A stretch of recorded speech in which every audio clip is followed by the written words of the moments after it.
Ladies and gentlemen, welcome to the Movie Trivia Schmoedown!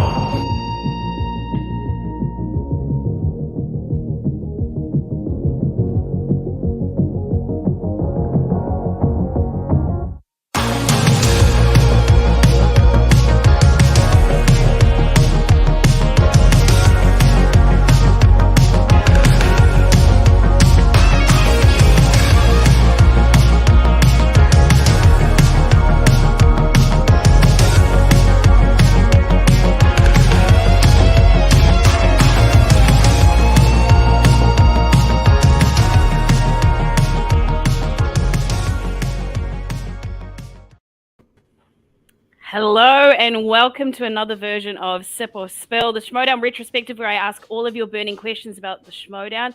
And today I've got Frank Janish, the host of former Schmoedown Rundown show. How are you tonight, sir? I'm good. I've had a Red Bull, and now I'm on to this bad boy right here. What is so that? Who knows what there? Did you hear me burp? I just burped. I didn't. So I didn't. You know we're off to a good start. Maybe the chat did. I didn't hear it. Okay. I didn't hear it. But how are you feeling now that the Schmoedown we know is coming to an end? We've got Spectacular coming up. Obviously, you were there for Spectacular. How was that going into your last ever filming for Schmoedown? It was really. It was like just like a normal shoot day for the most part, but then once more and more people started showing up and. You got the reminiscing, and then we started shooting Spectacular. I was like, dang, this is the last, we're gonna see this person play, and that was for everybody who played in the matches. And obviously, we all know the match is out, or the card is out for Spectacular and everyone who's playing, mostly except for one mysterious teammate. And so just watching everyone go up there and just the real kind of like quick overview of what Spectacular was.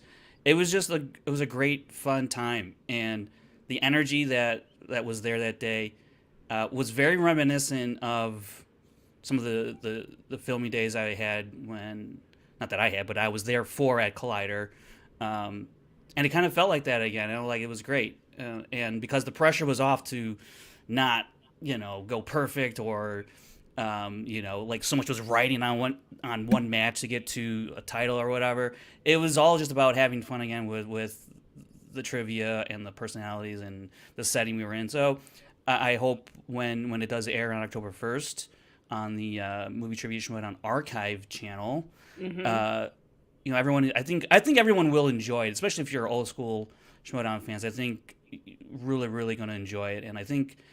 I've only seen the matches. There's other stuff that's gonna be in there that's gonna happen in post production and all that. So I'm looking forward to watching that and how it all looks. But yeah, it was an emotional day to say the least. But it was great. It was a lot of fun. Yeah, well, Bibbs was saying on my show last week that there was quite a lot of tears. Although he didn't cry. Did you cry? Oh yeah. It definitely choked up a few times. Some people.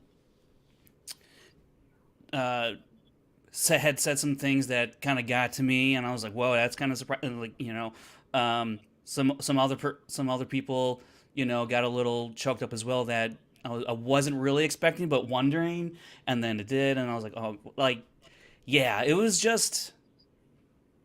very, very bittersweet is the best way to put it. I mean, it was great, but at the same time, it was like this is the last time we were all gonna be in one spot for this one thing that we've been doing for almost a decade, Right. Okay, so there were obviously speeches and things like that. How was the after party? I wish I could tell you. No, you know what? It was great. Saw some people I had not seen in a little bit and had some conversations and reminiscing and also just catching up in general. So it was great to see people I hadn't seen in a while. It was just it was kind of like a reunion in a sense, everyone, everyone was just in a very celebratory mood, and it was, just going around talking to different groups of people, different people, and yeah, it was kind of like a normal uh, after party, if you will, when we had shoot days. It was more or less the same, but it was also like when I leave here, that's it. Mm. For a lot of the people, I mean, I'm sure I'll still see, and I do still see a lot of the people involved, but majority, it might be once in a while, and not like once a month, twice a month, whatever, when we were shooting, matches and stuff. Yeah, that's gonna be a little bit difficult. Let's take it right back to the beginning for you. Like, when did you first get involved in this? What got you involved? Um, so originally, I had discovered Christian Mark, the whole Collider brand. Hmm. Um, I was actually in between jobs. I actually was in between jobs. I had been fired from one, got hired for another. I got hired pretty quickly, actually, thankfully. But I had like a whole summer before I started work at where I work now. And I stumbled upon Collider's videos and stuff, and they had talked about I forgot, I don't know if it was on like Jedi Council or if it was Movie Talker or whatever it was, but they had mentioned the Schmoedown, and you can go back and watch the 2014, 2015 tournaments. And so I went back and I watched those, and I could not believe that Josh McCouga and Mark Riley were in the finals. Namely, I couldn't believe Josh McCouga made it to the finals. Everyone, if you've seen the 2014 tournament, you know about the infamous Blue Fairy incident, the Matthew Broderick incident, or happening, or a magical guess. And that alone right there really drew me into what was happening with these trivia matches, these trivia battles. And also, going back to Makuga, I was like, how good is he? So, because of him getting to the final against Riley, I went back and watched all the matches again, but I just took note of how many questions and how many answers and points and things like that. A very simple kind of like table.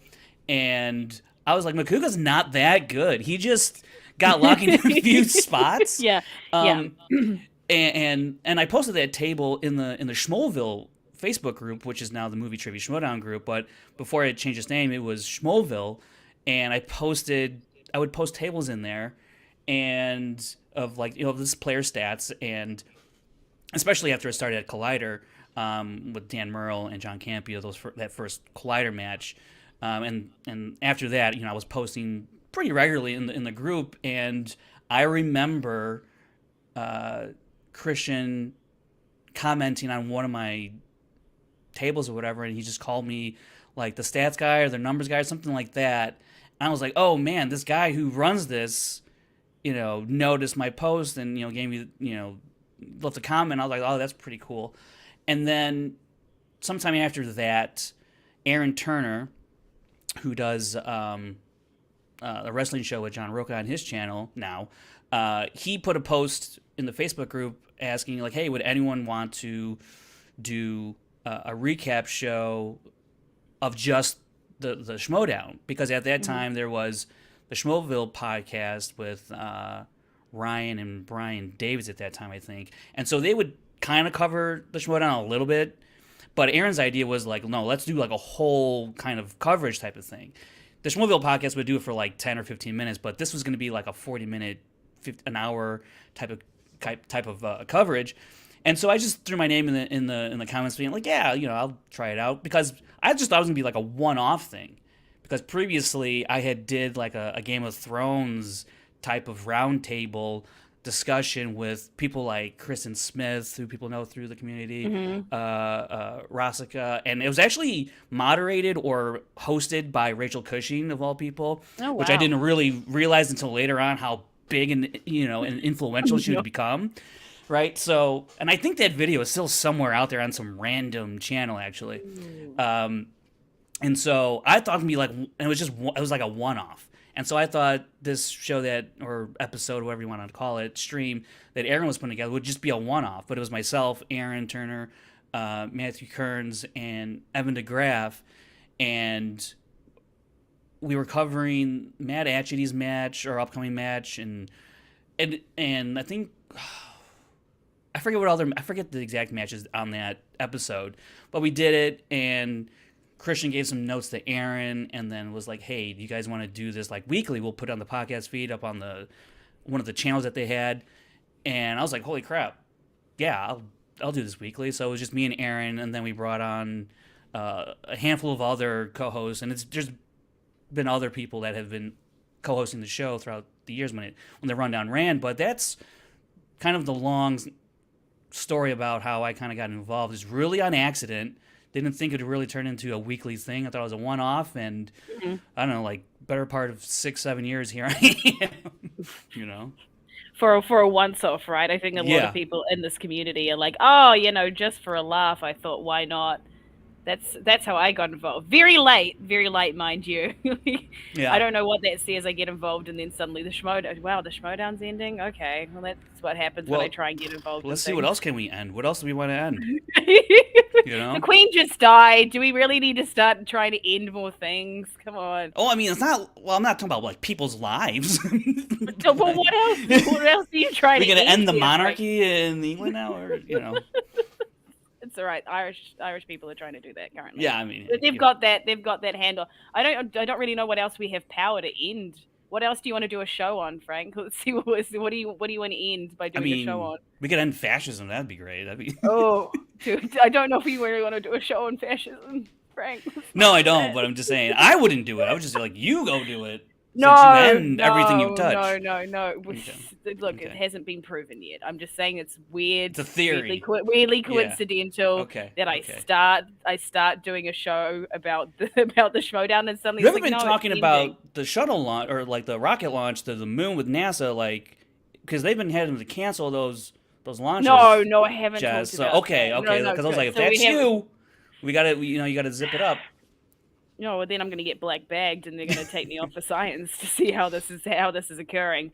So you've obviously worked with a lot of people on the rundown and everything like that. Has there ever been any sort of like problems gelling with anyone, or have you? Oh no, with that smile. I mean, I think anyone who's followed the rundown, like, knows kind of there was an odd departure for one Brian Davids, who was great on the show. I never had a problem gelling with people. I think that was, like, if I could pat myself on the back, I think I do a pretty good job of trying finding common ground with whoever I'm working with or co-hosting with. And with, so this is Sip or Spill, whatever. Yeah, this is a show where you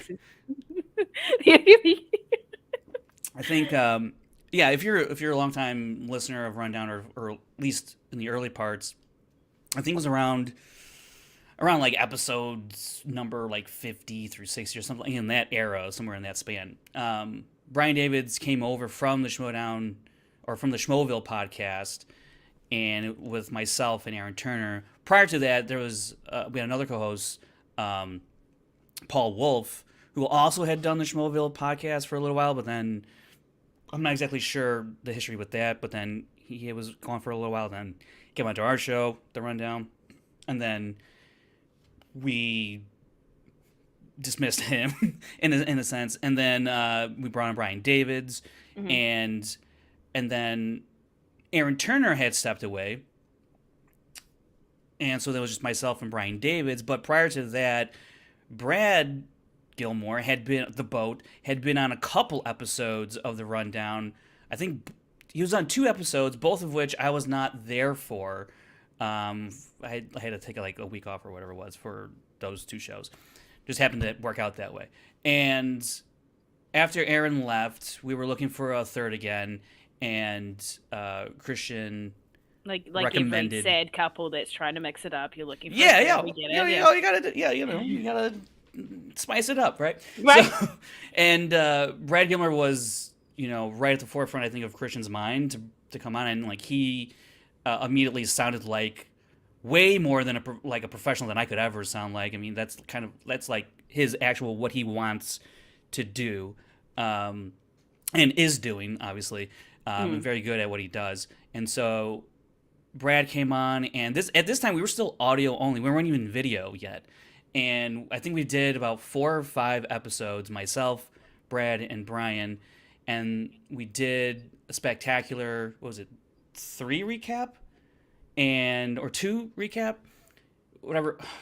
I don't know. It all runs together, but it was like a 4-hour show. We recorded for like 4.5 hours because Brian Davids liked to be very meticulous and touch on everything that happened and had a comment for everything that happened. And it was one of the great things and one of kind of like the drawbacks of Brian Davids. I mean, the guy was really, really smart, really knew his stuff. He was a bit of a controversial figure on some of the takes he would have, which was great for me because I could bounce off that and come off sounding like, the smart guy or like the relatable one in a way. Yeah. But he would bring a lot of heat to the show as well with some of his remarks, which I never really I love that.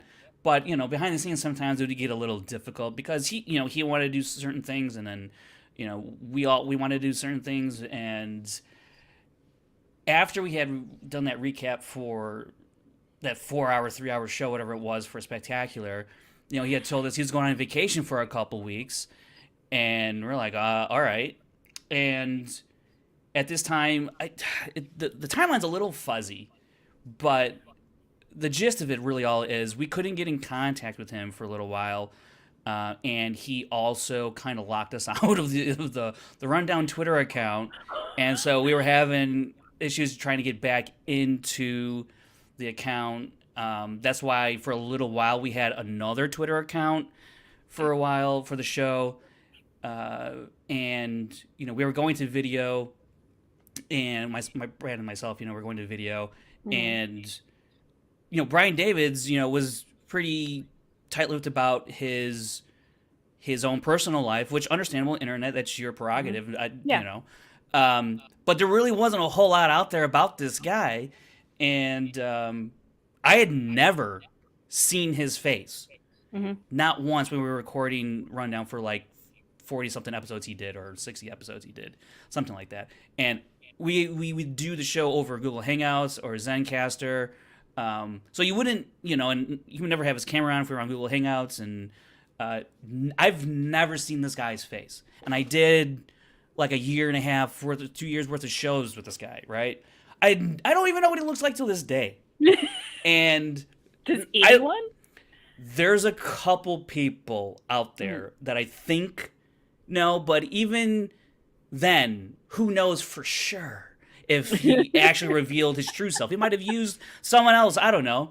Are you saying he's the Schmoedown? Damn, Jess, that he could be the Schmoedown. This dude could be the Schmoedown.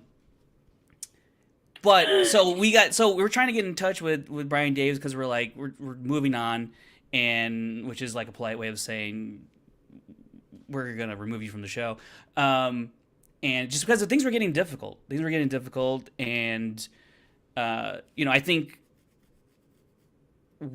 everyone, I'll speak for myself. If you look at the whole situation, and I can't really remember all the specifics, but I think we could have tried and figured it out in a little bit more of a cleaner manner. But I think mistakes maybe were made on both sides and how we comported ourselves and communicated, or lack of communication. There's a lot to probably go into that, but we eventually did get access. Well, because then there's this whole thing. He started so he hijacked the Rundown account and turned it into Schmoedown Uncensored, I believe it was, or Schmoedown something like that. And he was gonna like divulge Schmoedown secrets and whatnot, behind the scenes stuff. And he really didn't do a whole lot aside from some Sam Witwer stuff that happened at Spectacular. Yeah, Spectacular 2.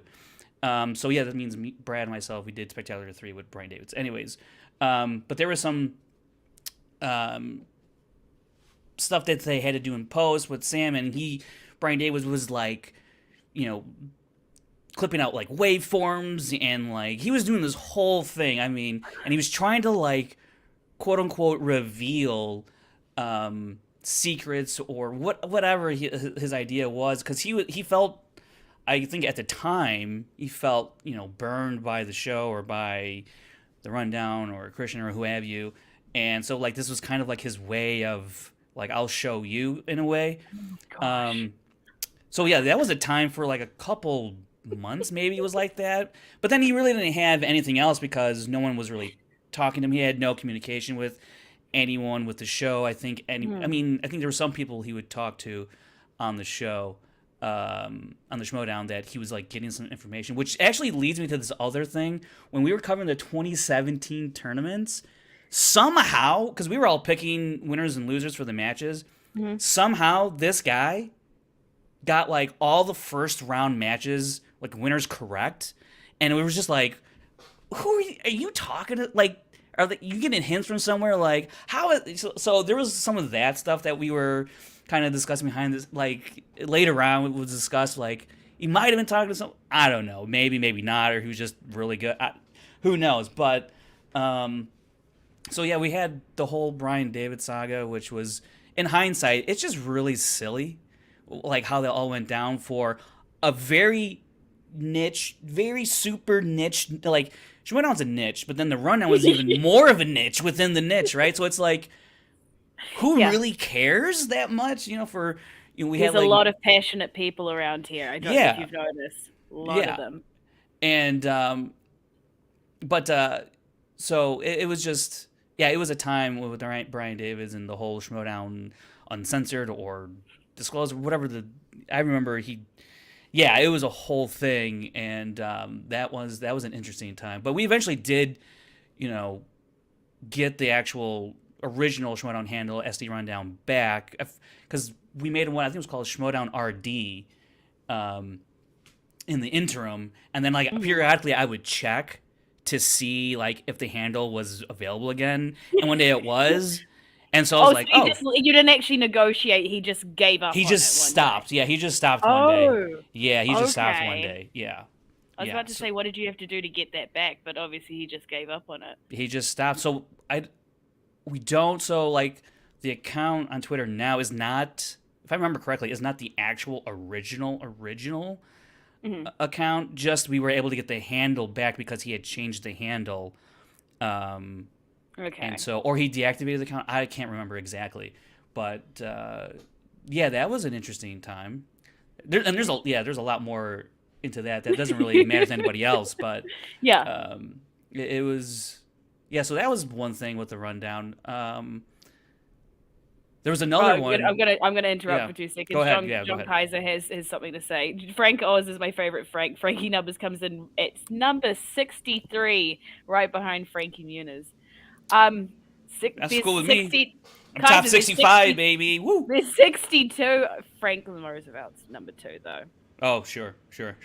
and Saul's is Sinatra. So Hey, there's a Frank debate.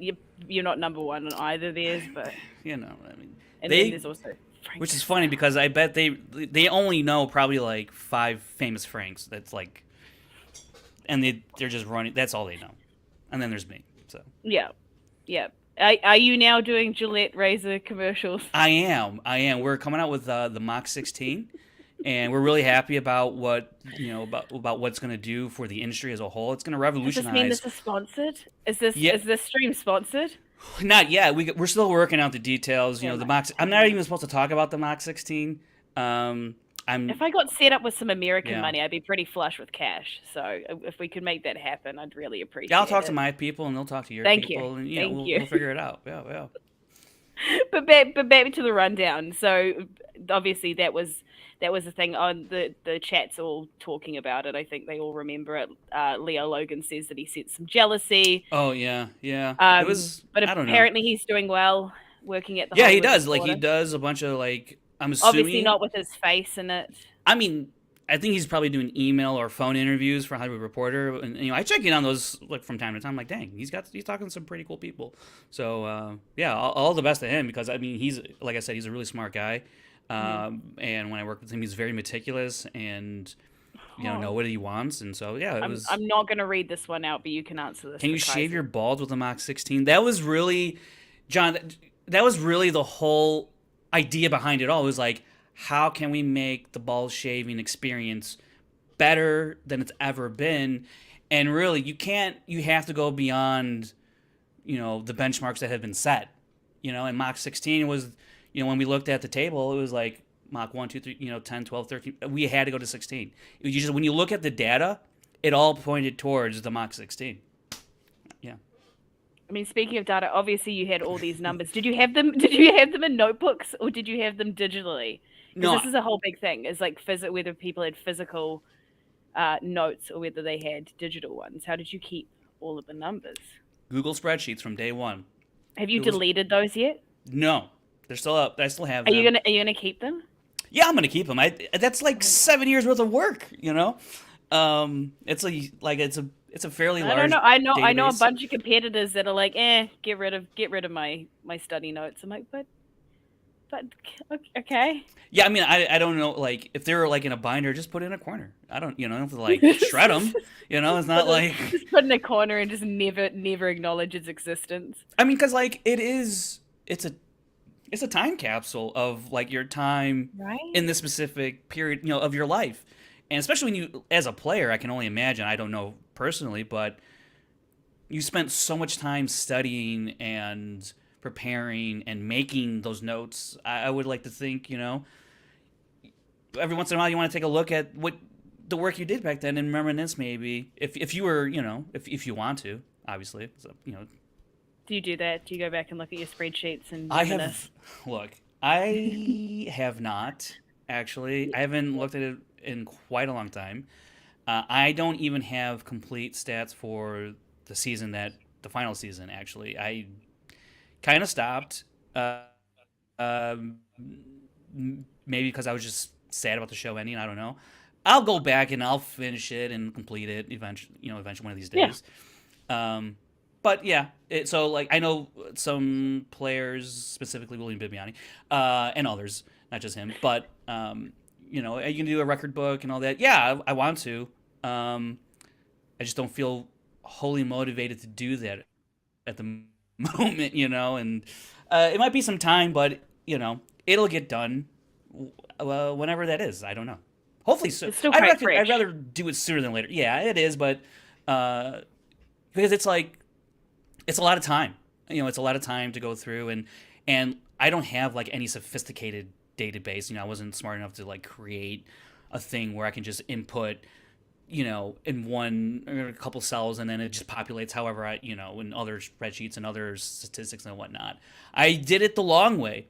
And actually, I liked doing it the long way because it actually let me remember certain stats and stuff. Like if I just inputted, how many questions, how many answers, points, and whatnot into like 4 cells, and then just calculate everything else that I was looking for, like round 1 average or round 2 average, I probably wouldn't remember those numbers because it would just automatically do it for me. But because I would go in manually and make sure the calculation was right, I would look at round 1 average for whoever and be like, oh yeah, they're at 9.7 for the first round. Like I would remember it that way by doing it that way. And I think that helped when I would do the rundown because I could recollect, or even in person sometimes at the studio, someone would ask me, I'd be like, oh yeah, maybe blah, blah, blah. But actually as the data set got larger and larger and larger, it kind of it got more difficult to retain all that information because it was always changing from month to month, week to week. But especially early on when we probably only had like 30 or 40 players, I knew like everyone's record, everyone's accuracy, PPE rate, like knockouts and all that stuff. But once the roster got really huge and we had other players coming in, sometimes they only played for like Over 1 or 2 100. matches. Yeah, way over that. Yeah. It became a little more difficult to remember all that stuff. So I would just key in on like the big players, and whatnot. But yeah. So again, going back to inputting all the remaining data for this last season has not been completed, but it will one day. Hopefully before the end of the year, maybe. I don't know. Who knows? And then you're going to make a record book of some description. You're going to do something with those numbers. Yeah, I got to figure out how I'm gonna make that available because I don't have like my own website or anything like that. Schmoedown doesn't have a website. I could put it in the Facebook group, although I don't know like the future, what lies ahead for that group exactly. Yeah. Or I actually once upon a time I did make a Google site, which was like free, and I was using that as kind of like a place to host my stats. This was before SD Trivia was a thing. This was before Schmoedownlive.com was a thing. I had made like a Google site, and it would house all my spreadsheets and whatnot. And you can go in there. I had sorted by year, division. Some of it was like player stats only. And stats was a huge passion project of mine for as long as I was on the rundown and watching the show. But I wanted a place to put it, and I could make a Google site. So I think actually now that I'm talking about it out loud, I'll probably make another Google site. Just for Sean's saying make a Patreon. Have you got a Patreon? No, I don't have a Patreon.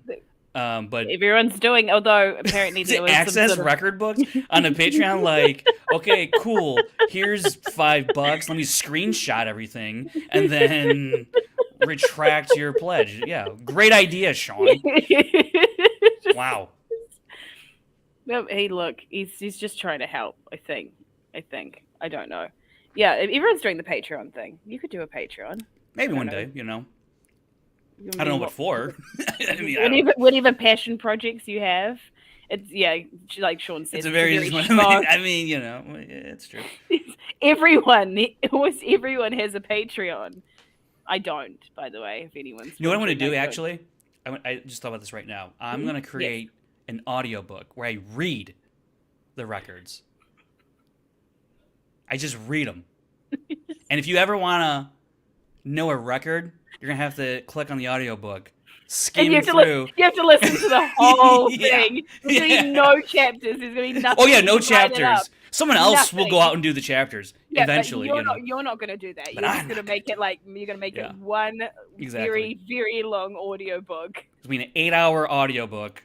No, I think if you muck up, if you say something wrong, you have to start all over again. You have to be like, hold on, actually, wait. Just start again. Yeah. How does Sean not have? I don't. I should. Next practice costing a penny or two. We'll talk, Sean. Maybe you guys could combine and have a, I don't know, Numbers and Sully Patreon. Sure. I don't know. I don't know. And then, so obviously throughout your time on the rundown, you've had quite a lot of guests. And then I know, because obviously I've done this a few times, you guys hang out in the green room and do stuff like that. Have there been any guests that you've had interesting experiences with post or pre-show? Anything that sort of stands out in that way? Oh man. Because I have stories. My memory isn't the best, and I kind of actually blame the Schmoedown for this, in part. No, and here's why. So, doing the rundown, especially in the first early seasons, throughout the most of the rundown, I talked to Christian or whoever else about matches, and I would get especially when I wasn't in LA, when I was still in Chicago. Sometimes Christian would call me up and is like, I got this is going to happen. We're Mike can do this match. Or he'd be like, hey, do you want to know the results of this match? I was like, yeah, sure. And then I would have to do a show on, that match, that week or 2 weeks later, and have to pretend like I didn't know the result. And actually, a lot of the time, I would just forget. And you can't blame Schmoedown for the fact that you have a bad memory. No. Here's why.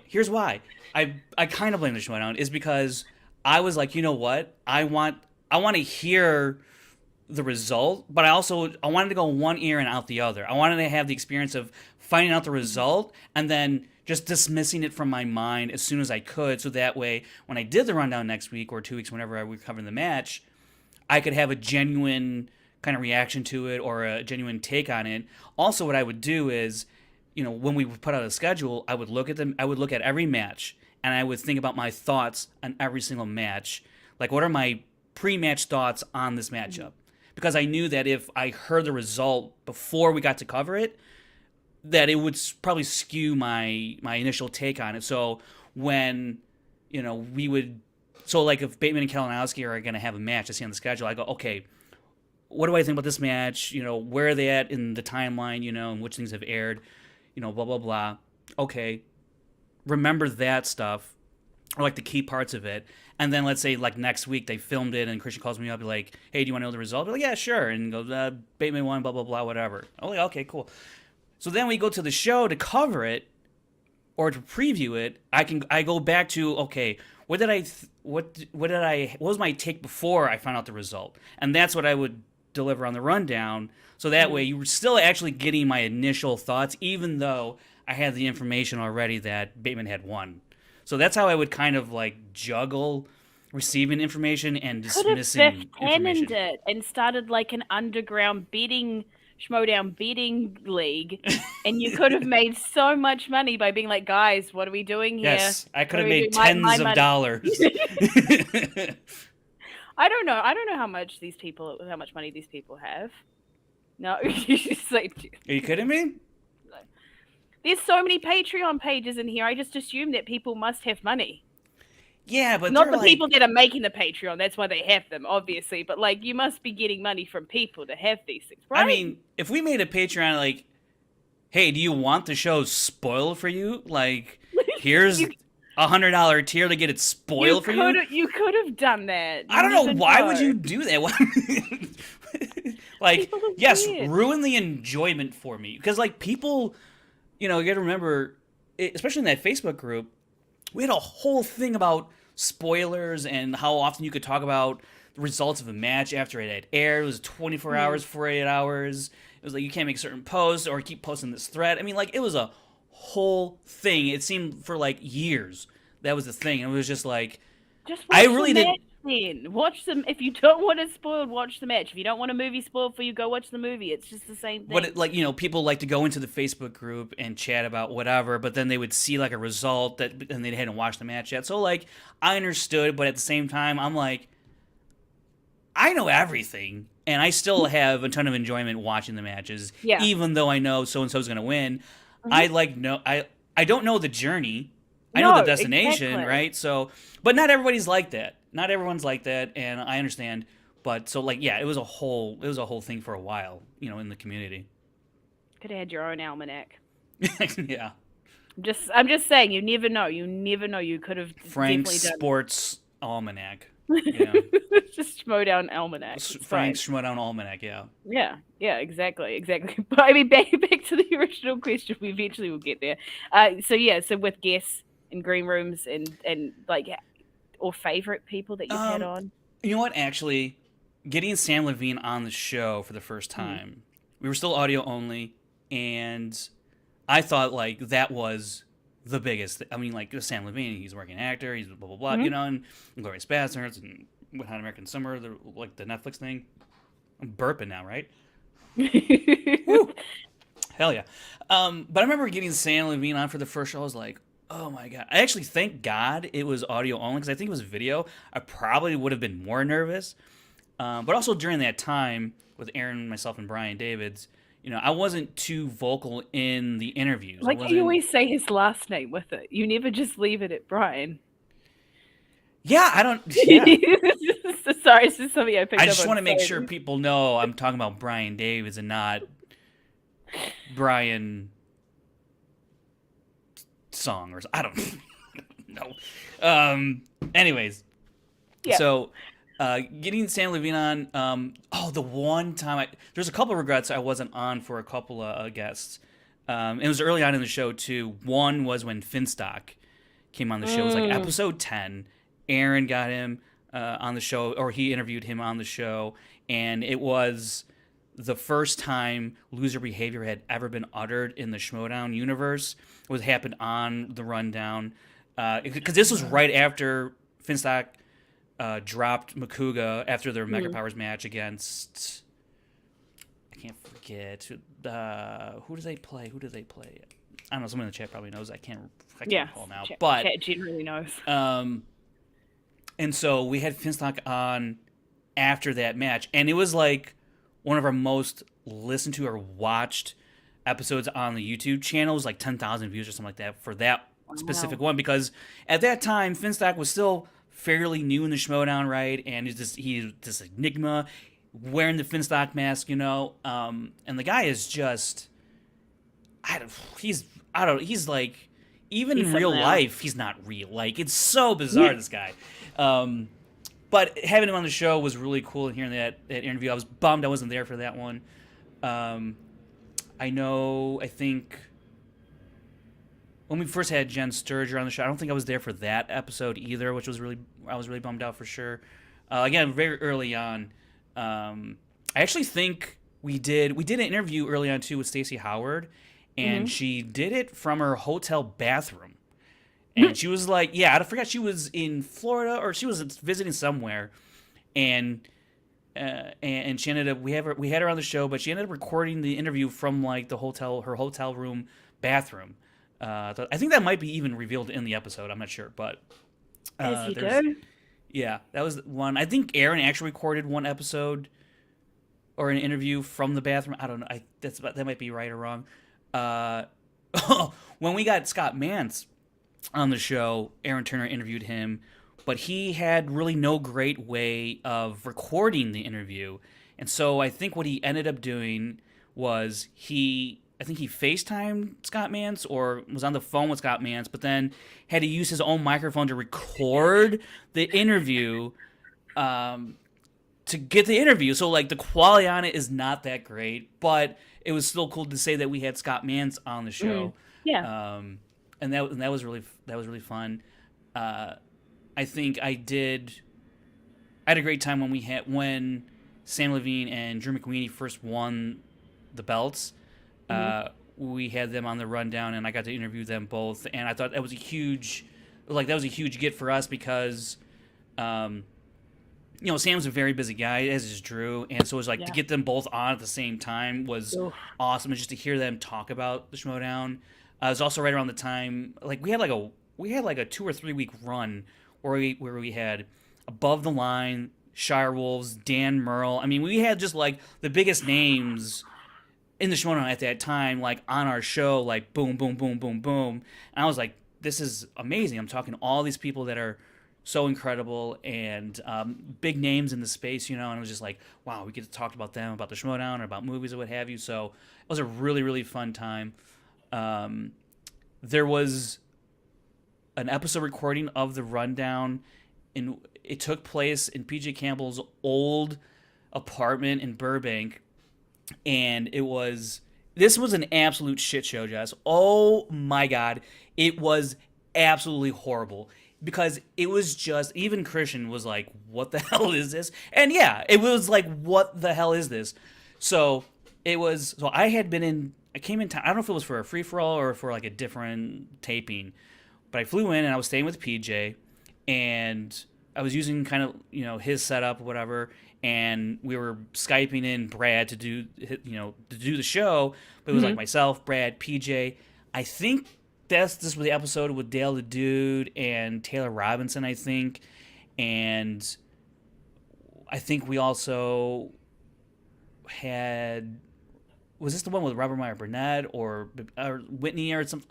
It was really difficult for Brad because a lot of us were in the same room. And he's the only remote guy, So it was just... And then just going off on weird tangents, and it was just like, what are we even doing? It was a shit show, to say the least. Still fun, great memory, but as in terms of show quality, absolute garbage. That's some of the other recordings I remember. There's another highlight I think for Rundown was when I got to do a couple live shows or in person recordings with Brad in Houston. That was the only time we'd ever been in the same room for a rundown. We only did 2 ever in the same room in our 5-year run together or something like that. So that's kind of a bummer, but also really cool that we got to do it at least a couple times. Yeah. I mean, there's probably plenty of people in this space, well, obviously mine and everyone on here, that you've never actually interacted with in person. It's such a weird form of friendship, or even having colleagues that you've never actually physically seen in person. It's I don't think there's too many that we've had on the show that I haven't met in real life. Especially when I came out here, I was able to see everybody. Oh, and I was actually flying out here pretty regularly in like 2018, 2019. And I was going to like a lot of tapings just because my job was like, you have flight benefits, and I was using them. And Why coming out not? to the studio, yeah. So I was able to be part of the community that way out here. And actually, some people thought that I actually lived out here because I was always at the tapings. They're like, You were "You always don't there. live out here?" Like, no. I do remember what the match between Kalinowski and Rachel Cushing, where they played for the where she played for the Intergeekdom belt Oh, and won. yeah. I believe that match was filmed on a Tuesday or a Wednesday. I flew out just for that match. I flew in the morning of that match. Flew in. I kind of just hung around Burbank, and then when it was time for the taping, I went over to the studio, watched her win the title, and then I flew out that night. Wow. Yeah, I mean, Rachel Cushing's my favorite player, so I was like, well, I gotta Yeah.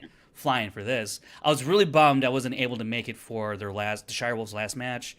Couldn't make it happen, but yeah, flew out just for that match. It was like one of two. It was I think Scream Queens and was that Odd Couple or whoever I think it was like the undercard, and then Mike and Rachel for the belt.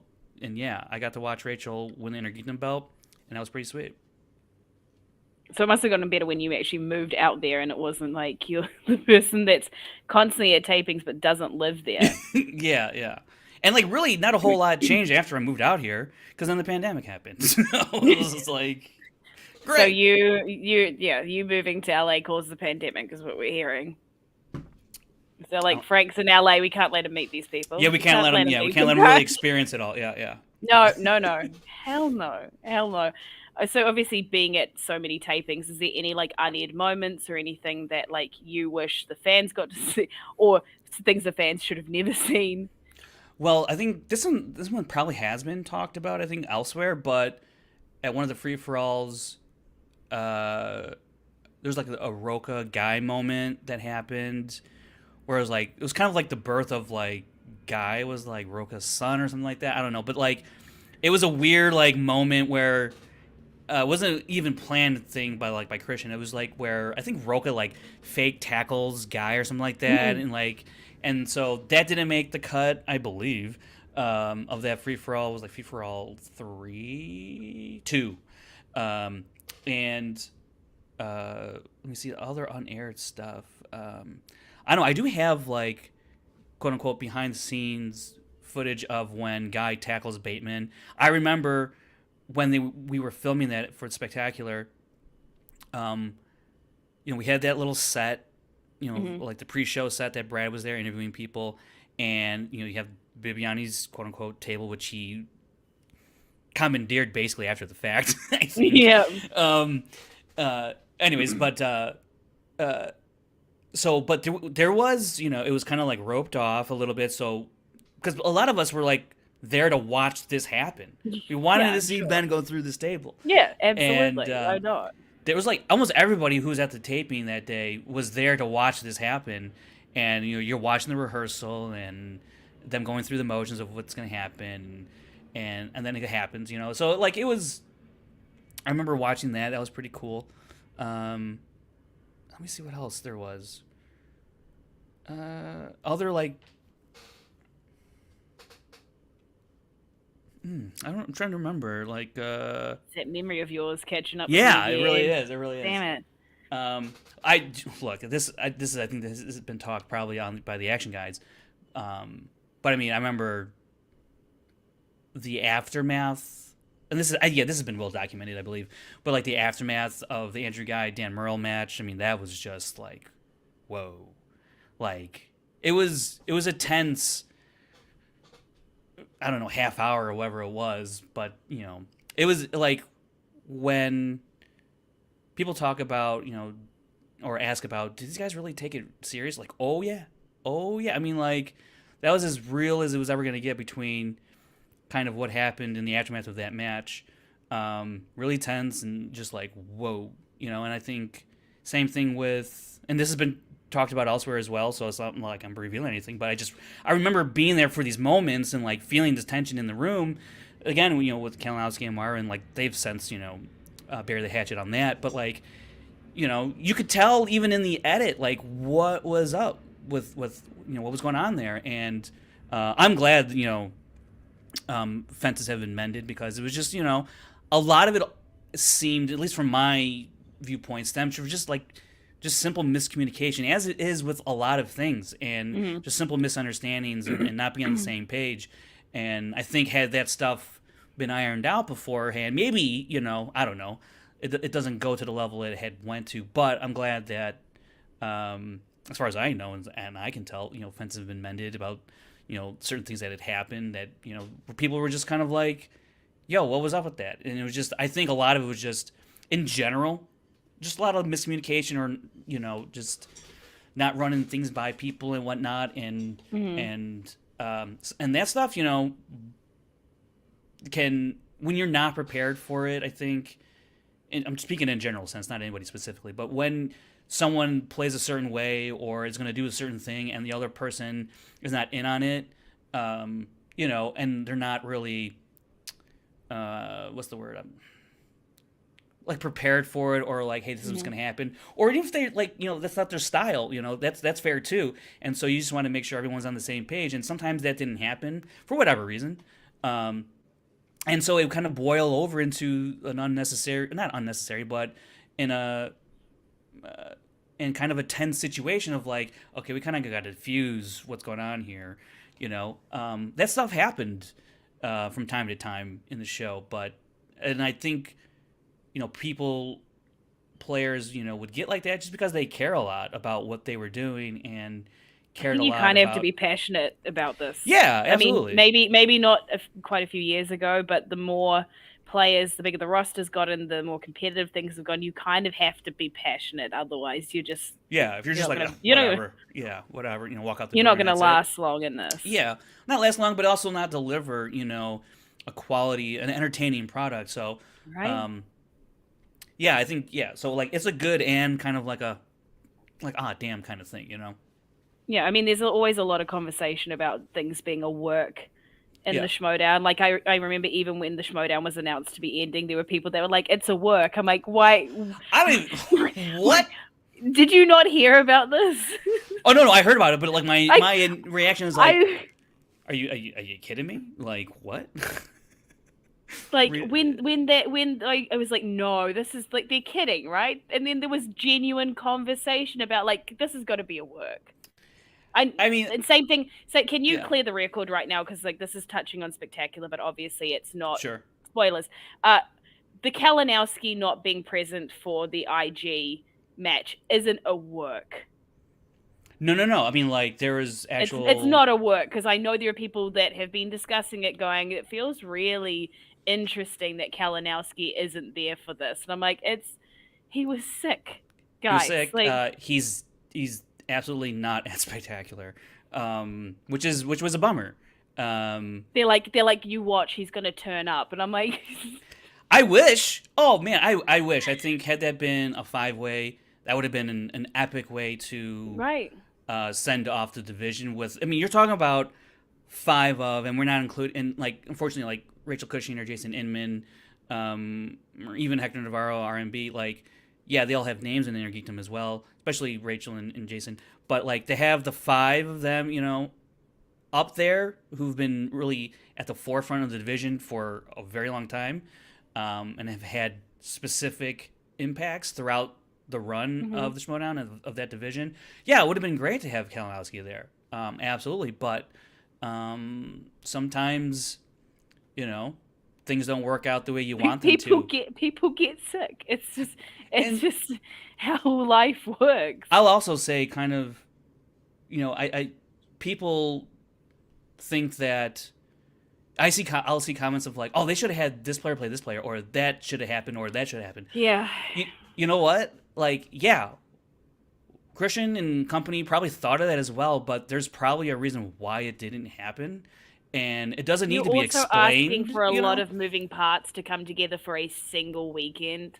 I mean, it's like people that said that they should have, when Mike announced that he was sick, that they should have moved the taping. I'm like, so you want competitors and crew and everyone to reschedule, people who don't actually live in the state either, to then come back once Mike's not sick. I'll Like, also say real quick too, like, we're lucky we got to film Spectacular.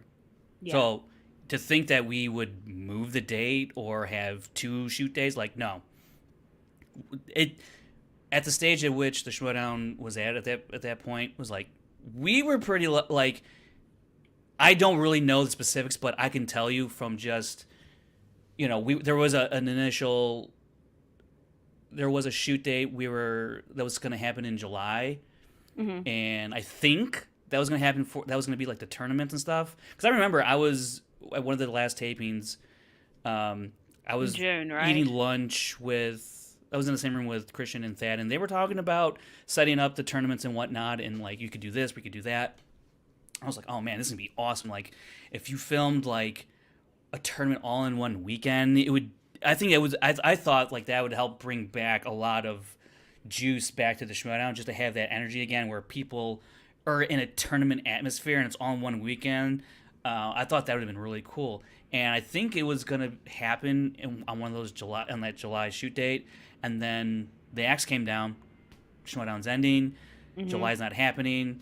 That tape day is not happening, and then we're gonna get worried about another tape day, and then there was we were gonna shoot 3 days. Well, then okay, maybe 2 days, or maybe 1 day, but then there was 0 days in July, and then we filmed Spectacular 1 day last month, and I feel like, without me not holding really a whole lot behind the scenes in terms of how that all went down, I feel like we're lucky we got Spectacular, because when I heard that we weren't getting those July shoot dates, I was like, damn, I don't know that we're going to shoot even Spectacular at this point.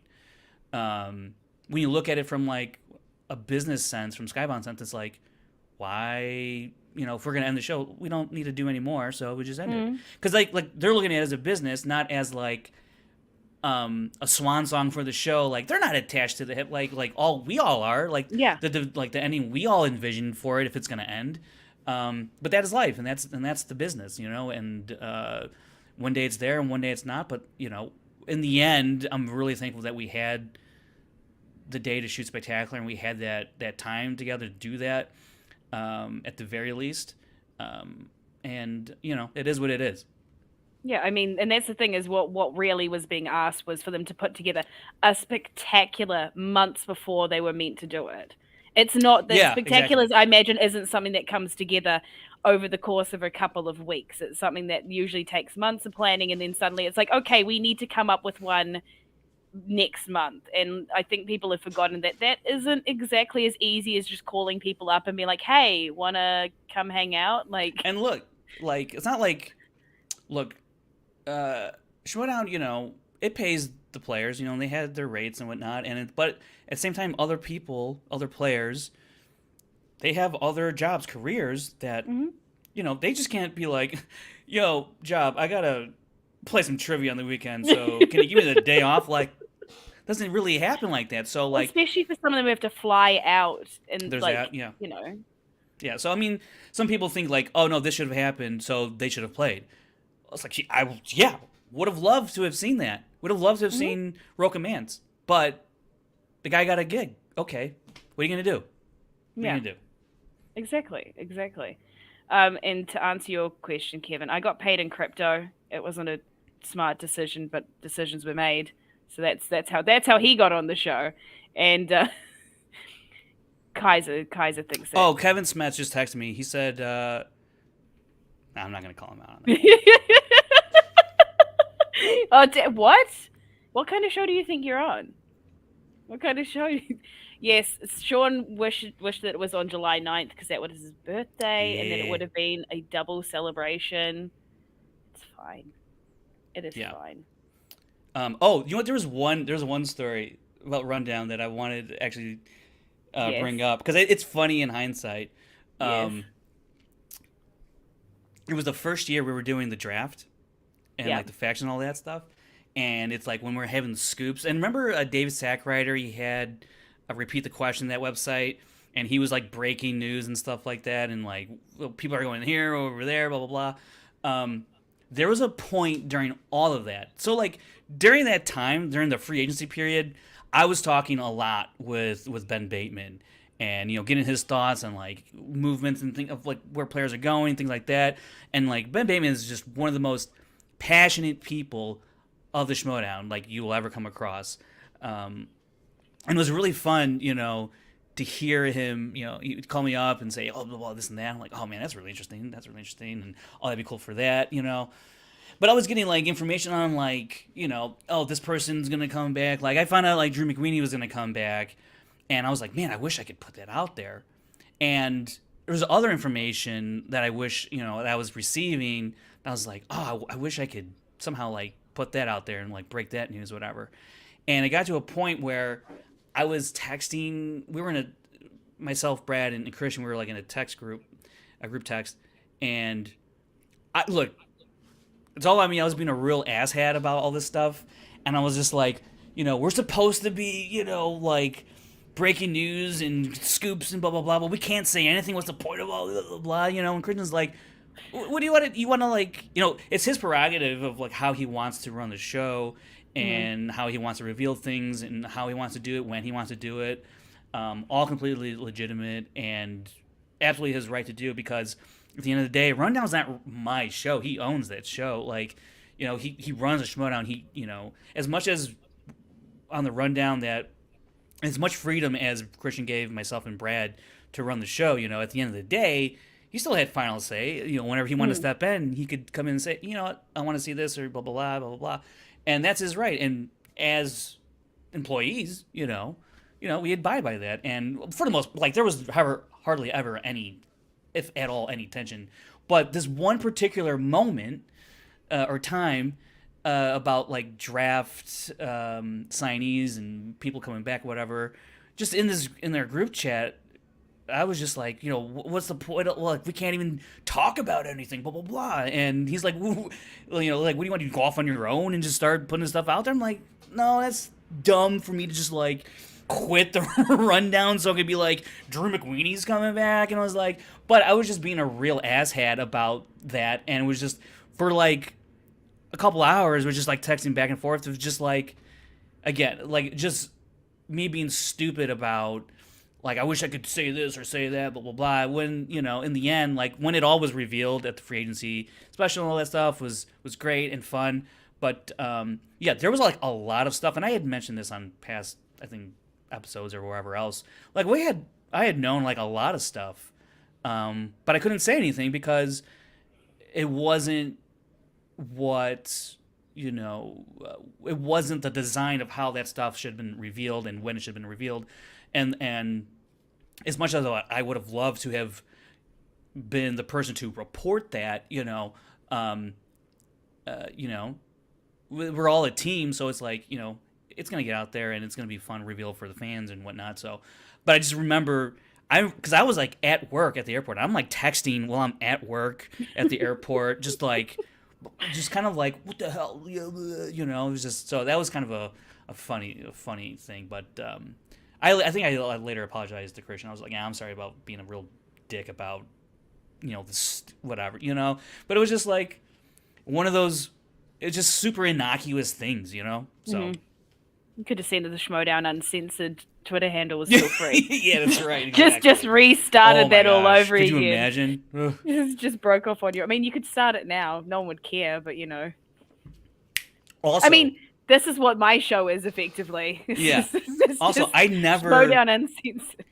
I never got a clear answer, and it was never, like, confirmed to me or confessed to me, but, David Sackrider was also putting out, like, little articles and stuff about movements and whatnot, and I was 100% convinced it was from Christian. At the time, he denied it, I believe, but, like... I think it was him. Like, who else is going to be talking to David Sackrider? I mean, it could have been Ben Bateman. It could have been somebody else. But, at that time, it was really kind of like a cat and mouse kind of game, if you will. It was just a fun time. But, like, because I would even DM David Sackrider, like, where are you getting your information from, man? Like, who, where, blah, blah, blah. And you think Christian was leaking his own show? That he was like... Well, no, because, like, yes, but, like... It was in like it was, and I know why, because like it was meant to really kind of broaden kind of like the coverage, if you will, where it's like not just coming from Rundown, but coming from Let's Get Ready, or it's coming from spin repeat the question, whatever it's called. David Sack writer's site, so it's like kind of like coming from all over the place, which like I think like in a macro view is pretty cool, where like you have all of this information, but then it was great too because then I could go on the rundown and be like, and which we did do on the rundown. I was like, okay, this article from David Sack writer, that ain't right because here's what I've been hearing, so like it actually, Yeah. it worked all around. So Well, I mean, being like inflammatory on the internet sometimes gets people to Yeah. engage. Is that a thing? Yeah, it was it was such a like looking back on it, like man, that was such a fun time, like the draft, free agency. Um, Yeah, because Too bad it was all encompassed with the pandemic, the digital era. Because if this was like normal times, I mean, I think it would have been even way more fun. It would have been much more of a blast, but it was still great. Saul was saying there should have been a documentary made about the 2021 draft and the lead to it because apparently it was one of the most wild, Yeah, it was stressful, crazy. funniest things. Is someone going to do that? I don't know, but I recently, I like a can few make weeks that. ago, I recently watched this documentary, and maybe some people in the chat might have watched this if they're big Smash Bros. Players. Melee. I don't know if you play Melee, Jess. No. Smash Bros. Okay, Nintendo. You ever heard of the Yeah, I game know. Smash Bros? Okay. Yeah, I know. I don't know what if you guys got talking over there about. in the Zealands. I don't know. We do have gaming here. Okay, I do game. cool, I have an cool. Xbox. I know what you. All right. No, I know. Just an I know- Xbox? Do you guys have? Did you get 360 yet, or even Xbox One? I don't know. Yeah. Yes. Okay, it's coming. Don't worry. It's really great. Yeah, It's really great. When I'm you get your super hands on it, excited. you're not going to believe Yeah. the technology. We these only got days. Wi-Fi last year. Okay, we're gonna. Okay. You can't overwhelm the people. Okay, Yeah. there was riots and frenzies, and a lot of good people died. We're not gonna do that again. Okay? What was I gonna say? Oh, this documentary I watched was on Super Smash Bros. Melee. Yeah, Super Smash Bros. And it's like a 9-part documentary, like kind of like it was incredible, but like and like really well made. And I could not stop seeing all the parallels between this this league of Smash Bros. Players and the Schmoedown. I was like, this is almost literally the same thing. That if we could like it's I'd say if you're a big gamer or like Super Smash Bros. Or just like documentaries in general, I would say look it up on YouTube. It's like it's like a playlist that has like 9 parts to it. It's called it's like Super Smash Bros. Or Smash Brothers, I think it's called, or something like that. Let me see if I can figure it out what it's called. It was great though. It was like really entertaining, and it really reminded me of Schmoedown. Interesting. While you're looking that up, Kaiser said, speaking of sacks, I don't know how that's a transition, Kaiser, but thank you. He's got a singles match versus the one and only Robert Parker next weekend, in fact. It's going to be drunk trivia, so things are going to get messy, and there may be some surprise guests. We'll see how it goes, so make sure you tune in for that. Apparently Saul I mean, the Bills had like 7 sacks last night, Kaiser. So I mean, that's great job to your boys. No, that's his team. So oh, I okay, mean, that's fine. Yeah. It's just it's just the Smash Brothers is the name of the documentary on YouTube. Look it up. It's let me like know, 4 Smith. hours. I don't. Do you want? I don't know what I could offer you from Kiwi Land. Unless you want to come on here, and your price is you come here and be interviewed by me. I don't know what he's referring to, but Sean says that sounds fun. So anything you're not gonna miss about Schmoedown? Anything I'm not gonna miss? Yeah, people, places, things. No, I loved it all. Really, I mean, honestly, it's the best thing I've ever been a part of, like in a creative sense, and being part of a creative community like that.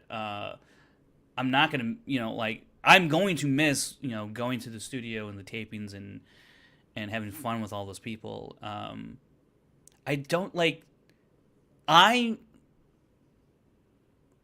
just a fan, so I'm gonna miss the show. There's not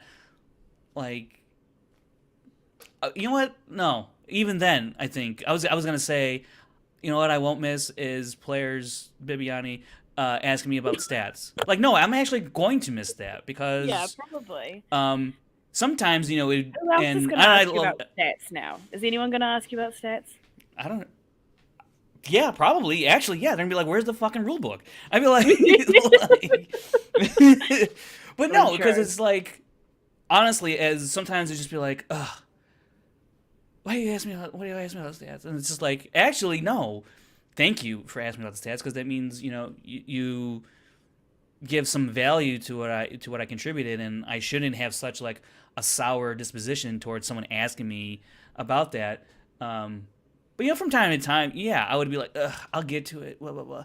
But honestly, I'm not gonna miss that, or I am gonna miss that rather, like because like I said, it was a passion project, and there's no you don't get famous off of doing Schmoedown stats. There's no like big money in Schmoedown, like so I did No. it because I loved it, and if people are like, hey, where's this at, and I get all leave me alone, like that's not how I should approach it. But sometimes I did, I but mean, you're Schmoedown famous.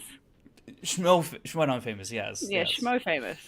that's better than some other people could Yeah, ask for. I guess I don't know. yeah.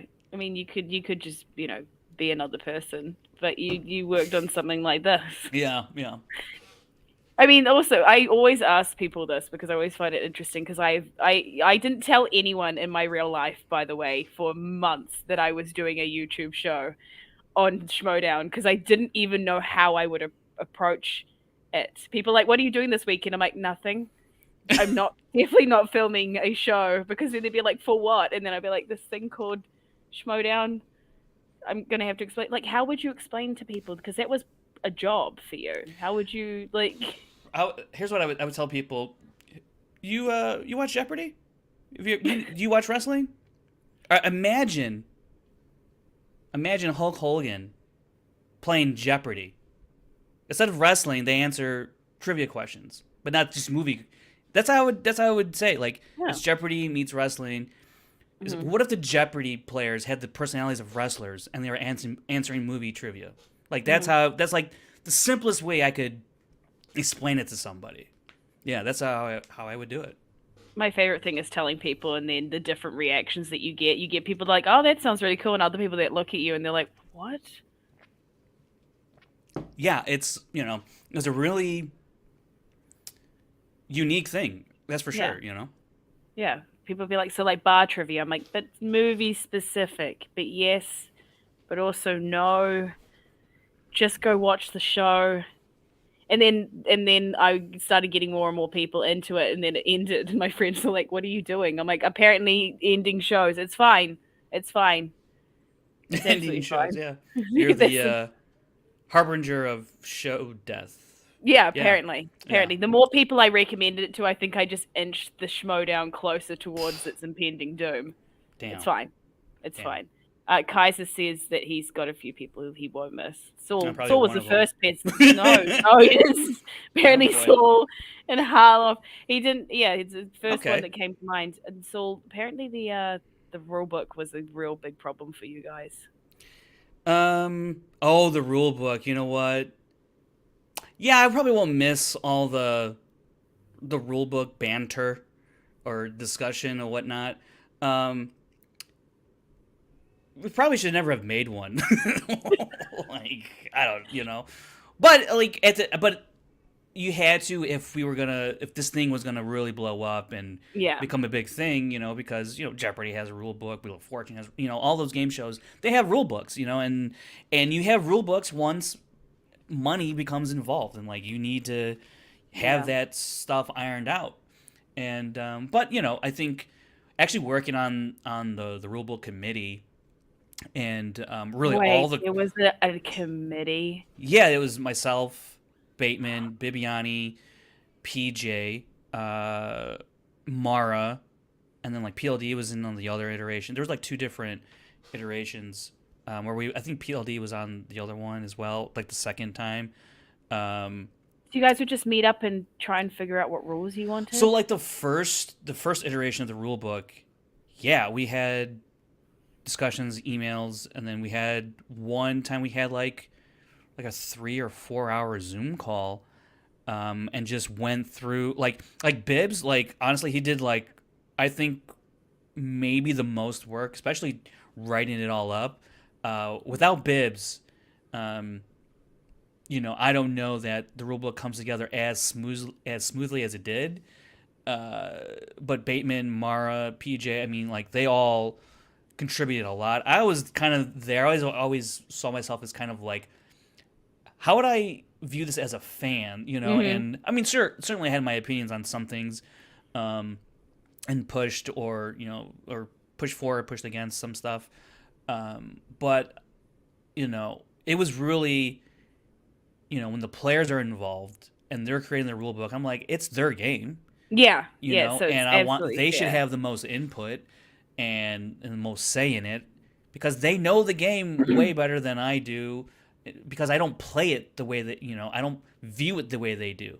No. um, and so, but it was great to be there for like all those conversations, the testing of like the second round, the third round, the testing of the wild card slices when we did that. I mean, a lot of that was just fun to be a part of as like a fan, and we really should have made that like a Schmoedown tier, just like recorded all of those sessions and then just put them on the Patreon. But anyways, Oh, oh yeah. no, if that was the case, if we knew that, there's some stuff that would not have been said. We'll say, but I mean, because we were just letting stuff fly off the handle. Yeah, but there's Um, so many things that go down in like Zoom chats and things like that that we all sit there and go, damn, it would be really cool to record this.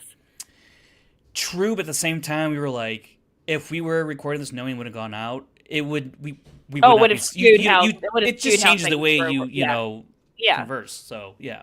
It's why I was talking earlier about like green room chats.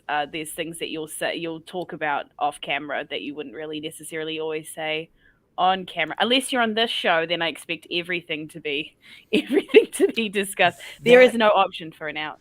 actually bring that back up again. It does remind me Mhm. of a time when, and this is funny. Um, so I had written a thing on Reddit, and I think I put it on the Facebook group. I was like, it was a article, if you will, quote unquote article about Ben and Dan as a team, Danger Mhm. Zone, and really, or no, it was Founding Fathers rather. I'm sorry, Dan and Roca, Mhm. and I was like, it was fairly critical, you know, for a really innocuous thing, obviously, and it was just, and I think Dan took exception to it, and I think I went further than was required or And even people needed knew or it was even you. appropriate. Were you And anonymous or were you you? oh no, it was I tweeted out the link to the Reddit post. Because it's like I'm sure Christian's got like like an account on Reddit that's not a Christian account that he must use I mean, sometimes. he like what's funny is that like he could have just made like a Christian Harloff handle on Reddit, and people probably wouldn't believe it was him. I don't, No, no. but anyways, I wrote this thing about the founding fathers, and Dan took some exception to it, but then later on, Christian tapped me to help work on all my movies when it was with Skybound, when Dan was doing it with Skybound, to help with editing and whatnot, and work with Dan on that. And he was like, and you could probably, I think one of the things he said to me was like, probably help you get back in the good graces of Dan, or something you, along those you lines. might want to just Yeah, try and so it like was something like that. I was like, yeah, you're not wrong. And it's like, Dan is one of the best people I've come across in the Schmoedown, and just the guy is like working on all my movies, and where he did so much work on that show. I don't think people even realize how much work goes into that show. I know he's expressed like what it takes, but people won't really know. But I got to see him work on that show, and I would go in and do some like final editing touches and kind of help it get to the finish line for that episode. But I mean, he did so much research and so much work on it, and even editing as well. And I would go in and throw in like lower thirds or whatnot, and and upload it to the podcast feed or what have you, and things like that. But working on that show with him was really, really cool, and it was it's a great show. To be associated, with that. So, but yeah, that was kind of like, So it got you back. Christian was just like, hey, Did it work? You guys. I hope so. I mean, yeah, I'm so, I don't think he would have let you do that if he wasn't like cool with you. Yeah, well, I mean, the show, yeah. So, yeah, I mean, I had a great time, working with Dan on that, and in the capacity that I did. So, I don't want to overblow it. Like, I edited the whole thing. I did not. I think there's like one or two that I actually did, and even then, I was still like learning, kind of like, how he likes the show to be, and then like, 'cause, I would have a version in my head of how you would do the show, and he would have his, and that's the one you got to execute, Yes. So I would like learn by like some of his, some of his notes or whatnot, or like the way he would, I would take note of that, because I wanted it to make it as less stressful as possible for him, because I know he was always under the gun doing those episodes, because he had put so much time into it, and I just wish the show was a bigger success, because it totally deserves it. But it is what it is, and I know he still does something along those lines with that type of show. So yeah, he does. Peggy's joined us, and yes, we've already discussed the fact that that's all my fault. Interestingly enough, though, apparently he couldn't have the Christian Harloff handle on Reddit because Saul has it. That makes sense. Yeah, that's good. That's Saul, good. You're running out of time to do the bit, Saul. I hope you're aware that if you're going to do a Christian Harloff bit, it's probably going to have to happen sooner rather than later. But going back, obviously, with Spectacular taping, is there anything that you can reveal that the fans might find interesting?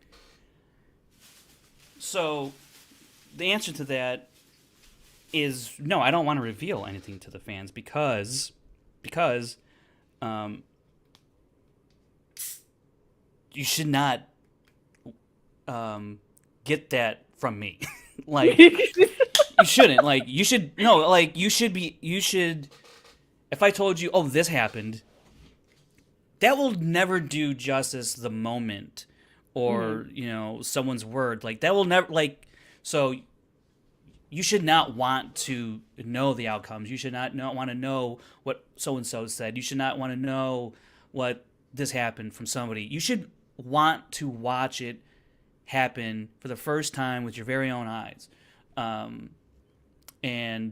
What I will say is that I think it was such a great time that day. I think the energy, I think the camaraderie, the family feel that you'll get watching the Spectacular, I think will come across.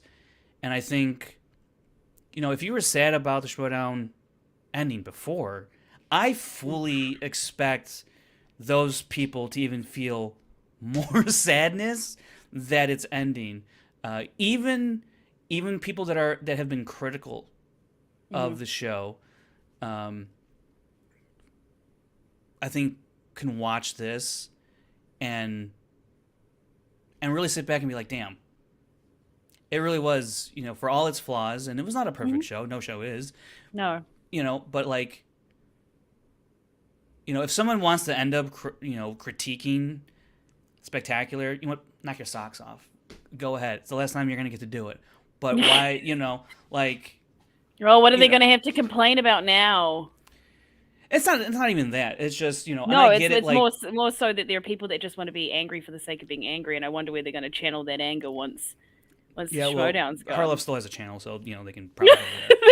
they'll just move over to harass. They will. So, but like, Spectacular, I think I would say it every year on Rundown. Like, the Spectacular is the best one we've done yet. Best one we've done yet. Best one we've done yet, year after year. And this one is, but for completely different reasons, obviously. And I can't wait to watch it back just to relive that day and relive those moments and speeches and questions and answers and everything in between. There's going to be some questions that are going to be fantastic. Oh, yeah, I mean... PJ and PLD were super excited. And I think when they were on my show, they were like, we're going to make it the best thing ever because it's the last time they're going to get to do it. So... Yeah, and I think everyone there really had fun that day. I mean, it's never fun to lose, right? But no, even in defeat, yeah. Even in does. defeat, people just had fun with it, and it really went back to the core of why we started doing this in the first place, because it was fun to play trivia with our friends, and you're gonna see that on October 1st. I guarantee it. I'm still sad about all the storylines that were just starting to ramp up, and like the teams that they started forming, and it's over. Okay. Yeah, I think even that stuff. I think Christian's gonna put that out on Patreon or something. Like talk about that, or like there's gonna be some Patreon stuff that I think he had talked about. That talk about some other storylines that weren't able to be completed or whatnot. Yeah, I know he spoke about it when he was announcing Spectacular about how certain things were supposed to go. Yeah. And how Roxy was going to get turned on by the stars at some point, which I think fans would have found very satisfying. I mean, yeah, I think as you watch the season unfold, that has to happen. She has to get her comeuppance, right? As kind of like the villain of the season as it was progressing, right? So it's just like, but... Yeah, unless your team consistently wins constantly and is at the top of their game, unfortunately you're due for a fall. Right.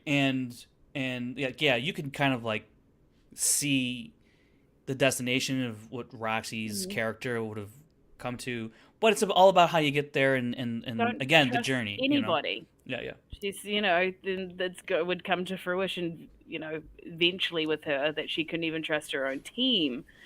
Yeah. That's how it works. That's always the setups, especially with villains and heels and a whole heel faction. There's a reason why we have them. So I'm a little bit disappointed we don't get to see things like that come full circle. Maybe there's a day where there's some iteration where we tap back into that. I don't know. Maybe. Yeah. Who knows? We've already talked about Underground Schmoedown, where it's just now that anytime two competitors meet up with each other randomly in person, they have to compete. They have to. Right. It's like a Pokemon battle. You can't get within too close proximity-wise. Otherwise, you have to battle each other. Yeah, exactly. That'd be great. I think one of the ideas, or one of the things I had talked about, I think was with Smets or somebody else, or even Brad, I think, was like, what if we had like our own version of like the 24/7 champion like belt that you get like WWE has, where like you just somewhere out of nowhere a ref comes and then you pin the person who's the belt, right? Like if we had just like street trivia, kind of what Alice is doing with the pandemic in that way, but if you took that to a whole nother level, it would have been. I think everybody had like a lot of ideas for the Schmoedown that they would pitch to Christian, and I can tell you he's probably not going to miss that. Getting pitched like 20 ideas every week or whatever. Oh, I bet from competitors and everyone else would have been trying to get him to do something. I'm sure I'd get so sick of that. I'd be like, no, stop asking for things. Yeah. But it's because they're passionate about it. That's exactly why. If you weren't passionate about it, you wouldn't care. You'd just turn up. At the end of the day, that's what it was all about. But at the same time, when you're, in years 6 and 7, you still got someone, and you're like, I got other, he's hearing it, but he's like, I have my own idea, and so it's like, yeah, as much as that was the thing too about Schmoedown, is that a lot of people took ownership of it and really had their ideas of what they wanted to see from the show, that in a way, ultimately wasn't their show, No. right? But at the same time, I think They've got to have an opinion, though. They need people to know they've got an opinion. true, and it's not to say that Christian didn't take those ideas ever. I'm just, But you can't do everything. You can't please everybody all the time, ever. no, I mean that's not even really what I'm like talking about specifically. Is like if he had an idea of like how he wanted one storyline to go, and that was his idea, like this is what he wanted to do with the show because it's his show, his idea. That's a story he wanted to tell with certain players or characters. That's what he's going to do. But if he's got that same player or whoever coming, oh, what if we did this? What if we did that? And then he goes, no, maybe because I got this, blah, blah, blah, And so, like, I think a lot of that could get tiring over the course of a decade. But I think all at the same time, he would get those suggestions or whatnot or ideas and we go, oh yeah, actually, yeah, that's good, or we can turn that actually into this will work with that. So it wasn't like it was like he ever shut somebody down like all the like it wasn't like if you came to him and he was like no, it's okay, it wasn't like that. But it's just like over the course of so many years, just week in and week out of always doing that, getting that, like that I can imagine that getting tiring. But I actually I had lunch with Christian like last week or 2 weeks ago, and he had told me about he was kind of like how his thought process was a little bit about story ideas, and he's just like I'll walking the dog and like I'll be thinking of Schmoedown storylines, and like, oh, I could do this. He's like I could connect this to that, connect to that, connect to this, and then he goes, oh wait, we're ending the show. I can't do that anymore. We don't have. And it was just like, so he was always, thinking about this thing, and it's a shame. Like talking about these incomplete storylines from this year, like even when he wasn't able to produce those storylines, it was still like in his brain to come out, and be like, oh, do this, do that, and then he had to remind himself of like, oh, I can't. We're not doing that anymore, So, yeah, that guy was always, thinking Schmoedown. I mean, it was his livelihood for so long. It was his life, and like, there's a lot of good, and some not so good. But like, man, you ask me like, I'm not the person you should be asking. What am I gonna miss? Like. Just because I was able to got different things. Yeah, because I'm able to approach it from a fan perspective, and he's thinking about it on a completely different level than I ever had to. Mm-hmm. Yeah, but there's always going to be things that you miss. I mean, and Sean's right. The amount of opinions shows how 100%. And I don't think like Christian or Mark would have it any other way. Yeah. Apathy just shows that people don't really care, and then it means that you're not really doing anything that people want to see. The fact that people are so passionate about it. But you know what? The other thing, but the other part of it was like people would come up with ideas all the time, and then you think it's like such a great idea. Mm-hmm. You're like, how could we not do this? And then they want to go a different direction, and you're like, why bother? Why bother? But you say that, but then like next week come up with another idea. I'm like, oh, I told this to Christian. So like.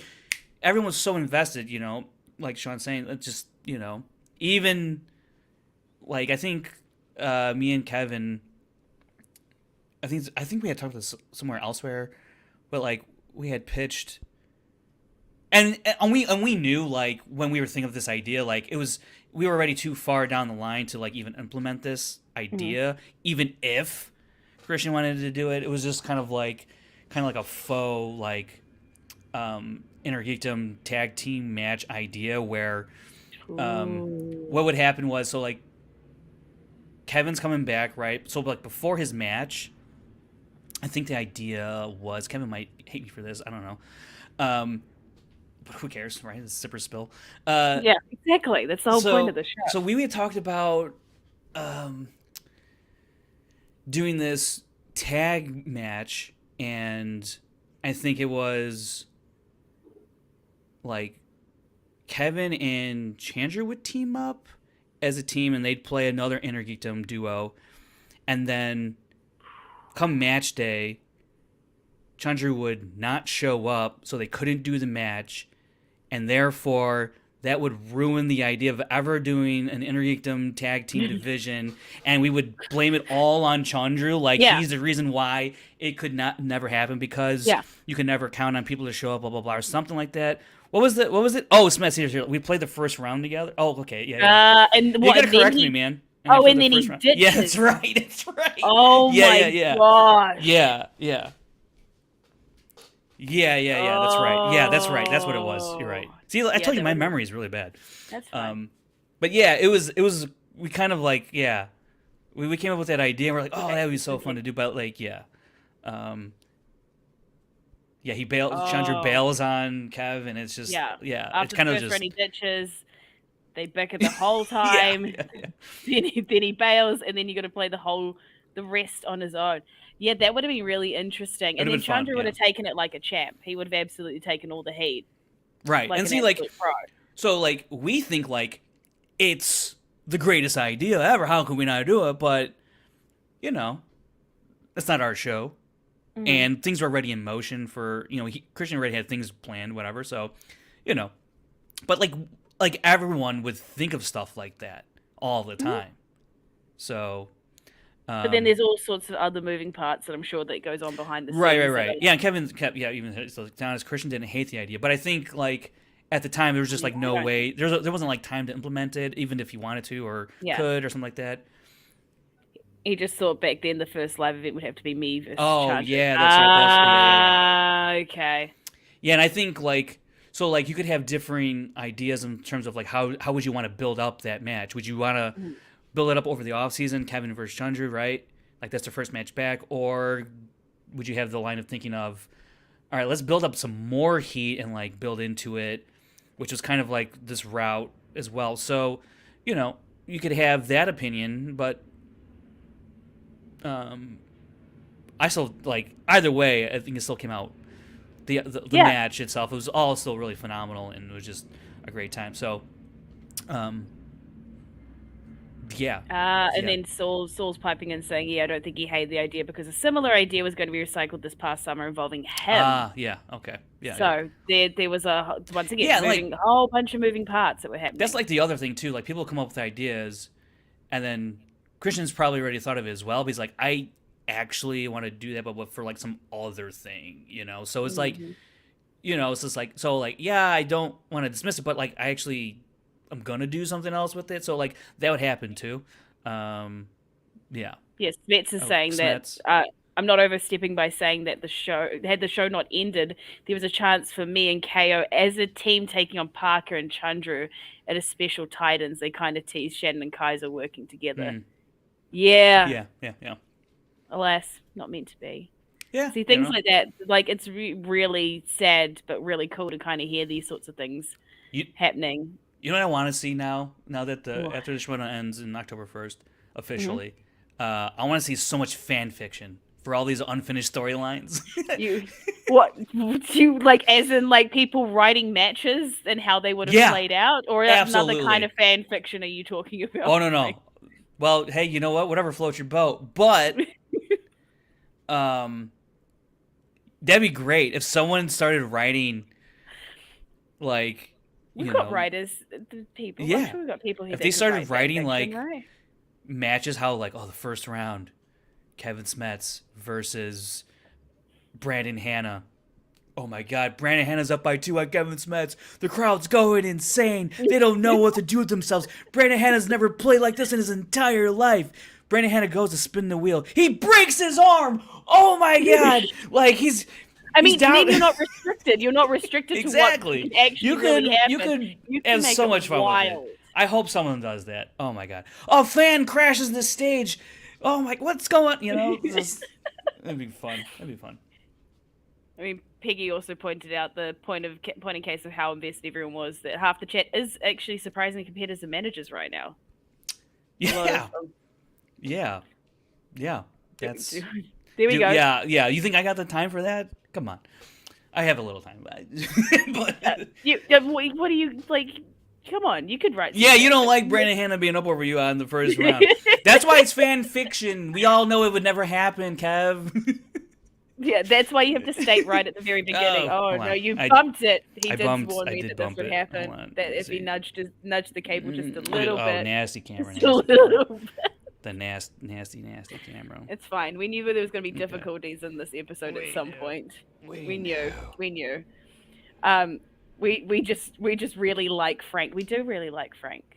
Who doesn't like Frank? Oh, Amaru though. Do we though? Do we? Well, you know what? He had me on his show, so I thought he liked me a little bit. But you Maybe know, he's just whatever, doing man. I guess that things thing change. where he's like, I'm gonna pretend to be friends with you because it's gonna be way funnier when I tell you I don't like you. That's, you know what? Damn, that's pretty good. Yeah, you know that. Why is my It's fine. I'll just talk to you like this. the voice? The voice. We're back to original Schmoedown Rundown days. Oh my gosh, yeah. This is how it happened. We Except can't see you.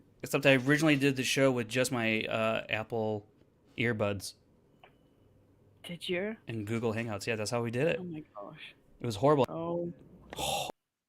Oh no. Okay, so now I'm by myself. He's just lived completely. Okay, so I'm just going to hang out with the chat now. Yeah, I mean that's cool. Well, apparently now the chat just prefers that, so we're just going to keep Frank in a corner somewhere. No, we're not having random people jump. I can't have more people jump on. Frank, what are you doing? This is not a great bit. No, possibly. No, Frank would have taken us to the bathroom if that was the case. He would have taken us along with him to do that. I mean, look, I can tell you guys a story about when I was. He said she disappeared now completely. I can tell you guys a story about when I was in a green room with Robert Parker.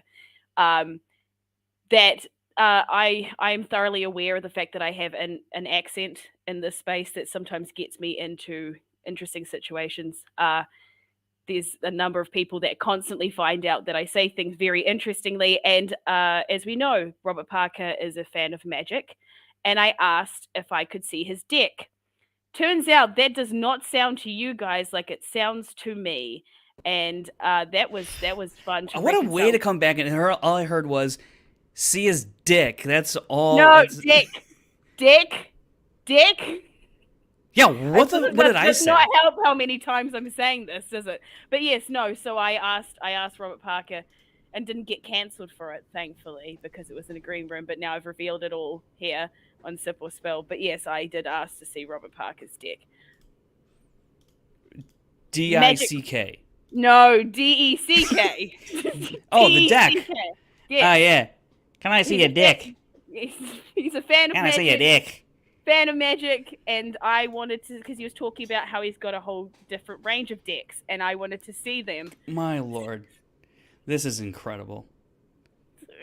That's my one for this whole series.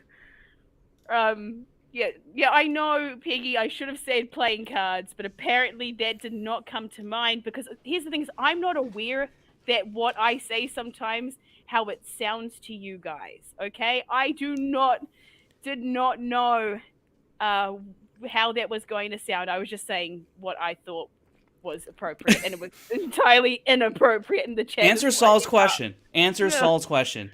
His Star Wars ones? All right. Yeah, All right. We don't have to call the authorities. Yeah, it's all right. He still talks to me, so I kind of put him off that much. But yeah, I didn't realize there will be times where I will say things, and I don't necessarily know how they're going to sound until people are like, "What did you just say?" And I'm like, "I thought I was saying words." So, wow. Can you beat that, Frank? Come on. I don't want to, okay? No, that can't be the best story from this show. It can't be my own story. About someone who's not even here. So wait, so what other words get misconstrued or misunderstood or pronounced differently? It's how I say them. Yeah, I know, that's what I'm saying. Like, what other words do you say? So you know, so apparently, there's the plural of females and the singular of females. Apparently, they both sound the same when I say them. So like woman and woman. That's incredible. Or for example, a killer whale is an orca. Yeah. Yeah, but apparently I don't pronounce my R's properly enough for it to sound like the actual animal itself. So I mean, I got you saying killer whale. Killer whale. there we Yeah. go. Thank Yeah. you. Thank Killer, you. But yes, killer whale. Like what's? We know you're no, saying killer orca. whale. Oh, when you say orca. Orca. Orca. Okay. Well, I mean, okay, yeah. I guess when you yeah, I could. Yeah. Okay. No, you see? Yeah. Now I'm You like see thinking like, what- well, if you didn't say killer whale before you said orca, No, I probably 'cause would not. literally in the conversation, I was like, and because you guys have orcas over there, and what orca? You know what? Orca? You know what? I've been to the Shed Aquarium. I've been to the aquarium a lot, so I would have understood right away orca. But these other people, they don't know their marine life. They don't know. They don't know. Yeah, it's also the accent. So yeah, no, the deck one is the worst. That's I've had though. so That far. is funny Yeah. as hell. That's No, so funny as hell. not for me, but it wasn't. No, see, it's. But then if I say orca, it sounds stupid because we don't pronounce our R's properly. I'm now finding out. This is how it's been in this space. I didn't Look, realize how look. many things I say improperly until. No one talks properly in giant Kaisers. Wait, what? That is amazing. That is Dicky do. Ducky do. Ducky do. Ducky do. No, oh, I am not going to sing "Deck the Halls." You just did. I didn't sing it, but I'm not going to sing. Okay, you'll say it, but you won't sing it. That's where you draw the line. Oh no, this is getting so Oh, much Mark worse. Draco. He wasn't here for the code. Oh, I'm so. I should. Well, he can this rewind. Is, this Rewind is your like fault, Frank. rewind This by is like 10 your minutes. fault because you left me here and I panicked. And in a panic, I thought I needed to tell a story. You're a professional. I thought you could handle yourself, and I thought you did No. exquisitely. No. Yeah. No. This I was really wouldn't. very entertaining. What are you talking about? This is meant to be the show where I find out fun things about you guys, not you guys finding out fun things about me. That is true, but sometimes it's nice, to flip the tables. What else do you want to know? What else do you want to know? No, you asking the chat what they want to know. Let's not get me to pronounce words. No, not the words. I'm just like, what else do you want to know about Schmoedown? I'll tell you right now. Oh, okay. What's your best question? Best question. What do you got? Fine. One more Smiths. Upper deck baseball cards. Here we go. That's my last one involving that word on the internet. He just literally typed in "say," like he's talking to Siri. You're like, what the fuck? Like, hey Siri, say upper deck baseball cards. Like, and now my Siri is just yeah. Sorry Siri, shut up. Yeah, there we go. That's your sub gift. Yeah, you can ask Parker about this. I've never been so mortified in my life. Never been so mortified. It's fine. It's fine. Oh, here we go. You can read this one out because I'm not. I'm not. You're the biggest dick in Schmoedown, Frank. Well, I don't know. I can't say I've been. You haven't been asking people to get out their dicks in the I green room. haven't been keeping tally of that one. Sorry to disappoint. This is meant to be Sipple Spill, where you're meant to be revealing things. Delinsky wants to know, can I see your numbers for Harlow versus Signor 1? Sure. Let's see what I got here. Also, I don't really want to. Let's see here. What do I got? Do I got? Let me see. Do you actually just have them all there? I do. I have it right now. So Harloff had 4. The other guy had 5 in the first round. In round 2, Harloff had 6. The other guy had 5. In round 3, Harloff had 1. The other guy had 6. And that was a final score of Harloff 11. The other guy 16. So there you go. You probably want questions and answer. Harloff had 9 out of 13. The other guy had 11 out of 13. There you go. What is Mark talking about? Sometimes I think Brad Gilmore is doing a long form improv bit. Is it a bit? Yes. Who knows? Janish does seek third. Okay, Yes, Mark. that is Mark. confirmed. First of all, I'm seeking second. I don't know where you got the third. Like, it's just me. No, you were saying you and Brad were looking for a third. Oh, I mean, yeah. I mean, that's true. I like how you instantly forgot. Well, I your mean, own we had third. Steph on this year, which was great. Yeah. Oh, okay. Just everyone's gonna ask you for stats now. Oh yeah, sure. I can bring that up. 2019, right? 2019. Let's go. Let's see here. Yeah, this is fun. Look, I haven't been in this part of my Google Doc in a while. 2019 Inner Geekdom. Let's see. At Spectacular. Smets. Kalinowski Smets 2. Okay. First round.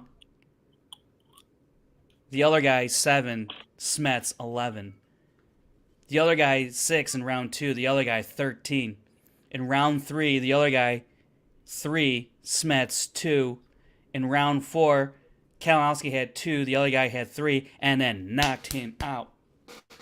For a final score of 18, the other guy, Smets, 29. Smets was 22 out of 22, including 2 for 2 on steals. The other guy was 13 out of 18. I shouldn't disparage Kalinowski's name like that. The other guy, he deserves respect. That's rude. That was really rude of me.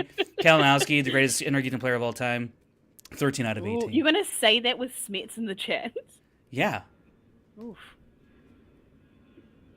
I don't have exhibition stats. Sorry.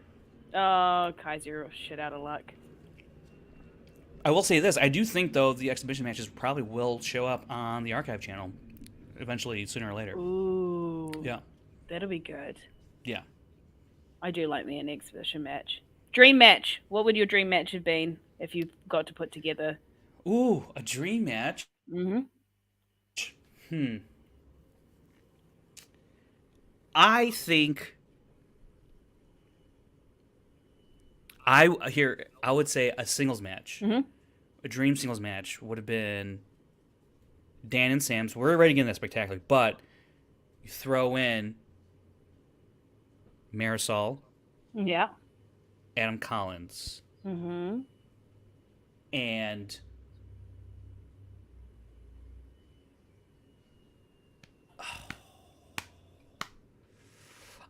first name that comes to my mind also was Paul Oyama. I just think that'd be great, but I think I would want Rachel in that too, actually. So throw out Paul, throw in Rach. So we actually are getting Rach and Marisol and Sam and Dan as spectacular. I don't know. It's really hard. That's really like. See, I'm just trying to think of like the top names, and I think that might be good, but it's not necessarily how that would work, or should work really. That takes some little thought. That takes a little more thought. Yeah, see, it's not so easy to put together. It's not. It's not. Smets, yeah. Smets versus Rachel and IG, like at their peaks, would have been phenomenal. Like Rachel at the top of her game, which I think, probably. I still think Rachel was probably still near the top of her game when she played Kalinowski in San Diego. Mm-hmm. But I think had that been Smets playing Rachel in San Diego instead of Kalinowski, I don't know who would have won. Don't know. Because I still think, like, even though Rachel at that point was on her way out, right? Like, she had, I think, had already decided this was, like, the end of it for her. She still could have won that match, right? Oh, yeah. Which just proves just how great she was on pure natural ability and just pure natural knowledge. Just pure knowledge of her, just being a fan of all those properties.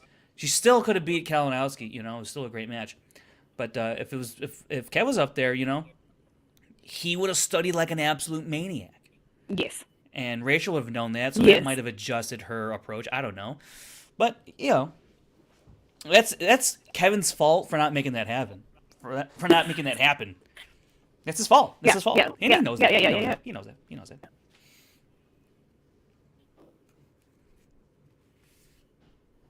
Piggy's right. Have you ever seen Piggy with her rom-com knowledge? It is deeply terrifying. That woman. You know what? Here's another behind the scene thing. So we were trying to put together a Friends TV show exhibition match, and I had asked Peggy, I Ooh. think, right, Peggy, if she'd be down to do it. And I was trying to, and we were maybe, and I had gone to Courtney. I was like, yeah, I could do a Friends exhibition match with Peggy, and that'd be sweet. I think I think we were like kind of like quizzing each other after that. After I brought it up, so we were like trying to slump one another. But that was that was in the era of really really cool exhibition matches we were doing at the time. But then just never got around to it. But yeah, I would have Someone done. She said she would have destroyed. I don't know. Girl, I would have. I'm pretty good. So I'm just saying, I'm pretty good. Do you watch? Did Friends? either of you manage to stump each other? Yes, we get it here. I'm Oh, really no, I know excited you, to see. I if know. Rox I and know you Rachel get it end up over there. together. Oh, what season are you guys on? They're on a break, right? They're on a break. Yes. Yeah, exactly. Obviously. Pisces. All right. Thanks, Mets. Oh. I'll look at your text later, you weirdo. He's texting you during the match. Oh, we could host it on this show. On this channel, we could host a free. Set it up. I'll knock it down. Oh. Is this your actual sister? That's my sister. Oh my gosh. That's my actual sister, yeah. Here we go. You can't. I was watching Friends last night. Unless, what were you doing? Pfft, exactly. Not that. Not a Star Wars or a Harry Potter movie for once. No, she could probably beat me in Harry Potter. I think she's read all the books.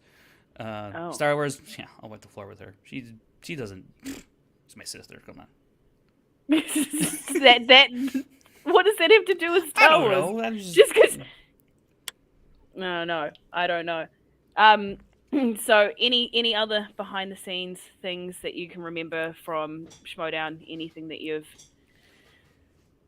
wish fans got to see that could have been or just weren't filmed? Man, I don't know. Like, I will say that I think I do wish we had the opportunity for more of a fan audience for tapings, and I think that was initially part of like an idea, getting a studio for Schmoedown, and obviously the pandemic just wasn't gonna let that happen. Like, and I think even when we were doing studio matches this year, like, COVID is still a thing, and companies and productions take it very seriously, as they should. And so you're not able to have, like, the studio tapings. I felt like the energy, the audience that we would have from competitors or friends of competitors that would bring people in, or managers, it never quite matched what we had at Collider. Yeah. And I think that's due to, the pandemic, COVID, people had to be safe, and people, have different health issues and immunocompromised situations and whatnot. And so we had to be very mindful of all that and very careful.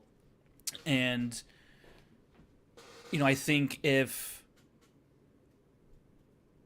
so like there's that aspect, but I also wish, had the world been normal, there's a world in which I think, and I feel, I do believe it had been talked about, being able to bring in fans for tapings. That was happening at the Cantina matches, but that was gonna expand more, I think, into actual studio matches, and that was like the idea. And I think that just would have added another layer to the Schmoedown playing experience for the players, for the production, for the show as a whole. Unfortunately, we just never able to get to that. I think if you look at the Cantina matches, not the most ideal shooting space for matches. It really wasn't. I mean, they had cameras mounted up on the ceiling. Like, anyone who went to a Cantina match was probably like, how are they even doing this? How does it even look the way that it looks, once it's, when you're watching it on YouTube. But those matches, those title matches at the Cantina, were elevated because we had an actual audience in there of fans who love the Schmoedown, and they helped actually make that atmosphere what it was. Because, look, I'll be completely blunt about the title matches that we had this year. Just the energy was completely different from almost every other single title match beforehand. And a lot of that's due to the amount of people we could have in the actual studio, that audience, the way they had to shoot things, and it was just a different energy, one that I don't think really worked for the Schmoedown. That, and I see the comments, and they were right about having to quote unquote pipe in audience noise and whatnot, but that was because of the limitations of what we could do with the studio, how many people we had in the audience or could have in the audience, and people would critique that, and it's like, yeah, that's fair, but also like, and they think we could do something about that, and we couldn't really because of kind of the circumstance we're in, and you don't. The show is not doesn't. You shouldn't have to always go out there and defend. About like, oh, we couldn't do this, we couldn't do blah blah. So you understand. I hope you understand. But I think that's the one thing that I wish could have happened. Just a bigger audience for these studio matches with fans, competitors alike. I think it would have just added a whole nother element, because when we were able to have, I think actually watching the Marisol McKee Sam Levine match, we had a fairly sizable studio audience for that one with players and stuff, and you could really feel and tell. I think even when it was aired on YouTube, you could really feel that was a big match, and it's arguably one of the greatest singles title matches of all time, if only because no one missed a question, right? So but like the audience also helped elevate that match as well. I mean, the match itself was phenomenal already, but when you have that energy from the audience there, we couldn't always get that. Like for the Shazam King Arthur match, like when you watch that match, it's like, this feels like it should have been a bigger deal, and a lot of that comes from the studio audience, and we were just limited in that capacity, and everyone really did the best that they could, especially Thad and everyone on the production, making that come to life, put it on camera on YouTube. Like, there's only so much they can do with the resources that they have, and the people that are available. So there's, again, just a lot of stuff, but if we just I was really looking forward to hopefully having like an actual fan audience. Yeah. It would have been awesome, but Yeah, because obviously last year it was digital, and so many fans were super excited when we were going to go back to and live in studio, because I came into it in the digital age, so I knew nothing of what studio matches could be like, and it was and I still got on board with the Schmoedown in digital because I enjoyed the format and the structure of it. So I was really excited to see that Titans was going to be a thing, and then it was like, we're done. I think, and like Titans wasn't really a whole lot different than what we were making in like 2018, 2019. It was just that it was all in one night. It was all in one show. Back then it was split between Tuesdays and Fridays, I think, or whatever it was, Tuesday, Thursdays, Fridays, something like that. But nonetheless, spread apart on 2 days. Titans was 1 day, a 2-hour block, basically. That was really the only like major difference, which is a big difference, but I still thought it was very cool. The way that Titans, I liked the format of Titans, but if we've been able to do more storylines and things of that nature, I think it really could have built into something pretty fun. But again, you're also limited. There's just a lot of limitations towards the end. And that's unfortunate. Also with doing tapings, what was it, once a month? Like that was the other, like that's really what I'm like getting at, is like the once a month thing. Like back in the day, you were with in the Collider days, you would shoot a couple matches, 2 or 3 matches, I think, like on a Friday, and then you would do that like every week. And so you would always have, so like if you weren't available that week, you come next week. If not, you could always, there was like always a week that even if you weren't playing, you could always show up to the studio and go watch matches and be a part of the community in that sense. But when it's once a month, and it's either you're available or you're not, and if you're not available, then it's like, okay, see you next month. Well, maybe, because what if you're not available that weekend to Yeah. even just watch, let alone play. So I think that was also part of what the missing energy came from that. Yeah. Is, when I look back on it. Yeah, no. I mean, we've been doing this for about 2 hours now, so I think we can probably, yeah, I know, right? We can probably start to wrap this up. But do you have any sort of parting words about the Schmoedown? Anything that you want to express to the fans? I think I want to say to people that tuned into the rundown. I know there were saw some comments that said they'd been there from like the beginning or near the beginning, which is just like blows my mind because I don't think the show was really that great.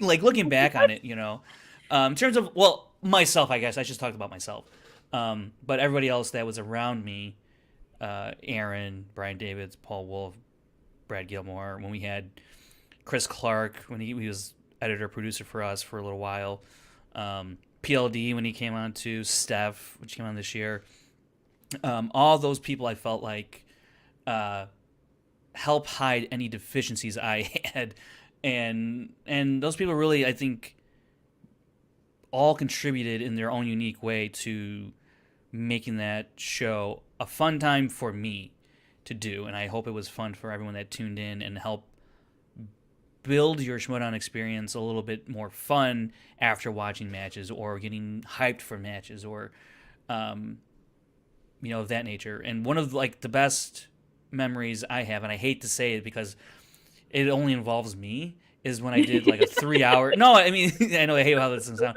it's when I did a 3-hour after show for Collision last year. Actually, we don't have Collision this year. And I did like a 2-hour proper show with a bunch of guests, and we had Shazam, we had Marisol, I think we had a plethora of other people who showed up for that, and then like I just shot the shit for like an hour after that, and it was like ended up being like a 3-hour thing, and I was just talking Schmoedown with everyone that was in the chat, and it was a great time. Because I just really loved talking Schmoedown, and that's one of my favorite memories, only because probably it's my most recent one that I can remember. But there's been plenty others in the past as well. Just recording experiences with like Brad and Steph, especially. There's some really funny times. And then for a while, it was just me and Brad on the show, and I really felt like we really built a really good rapport that was able to sustain some sort of audience and build additional enjoyment for the Schmoedown. And I'm really grateful for that. I loved going to the studio tapings.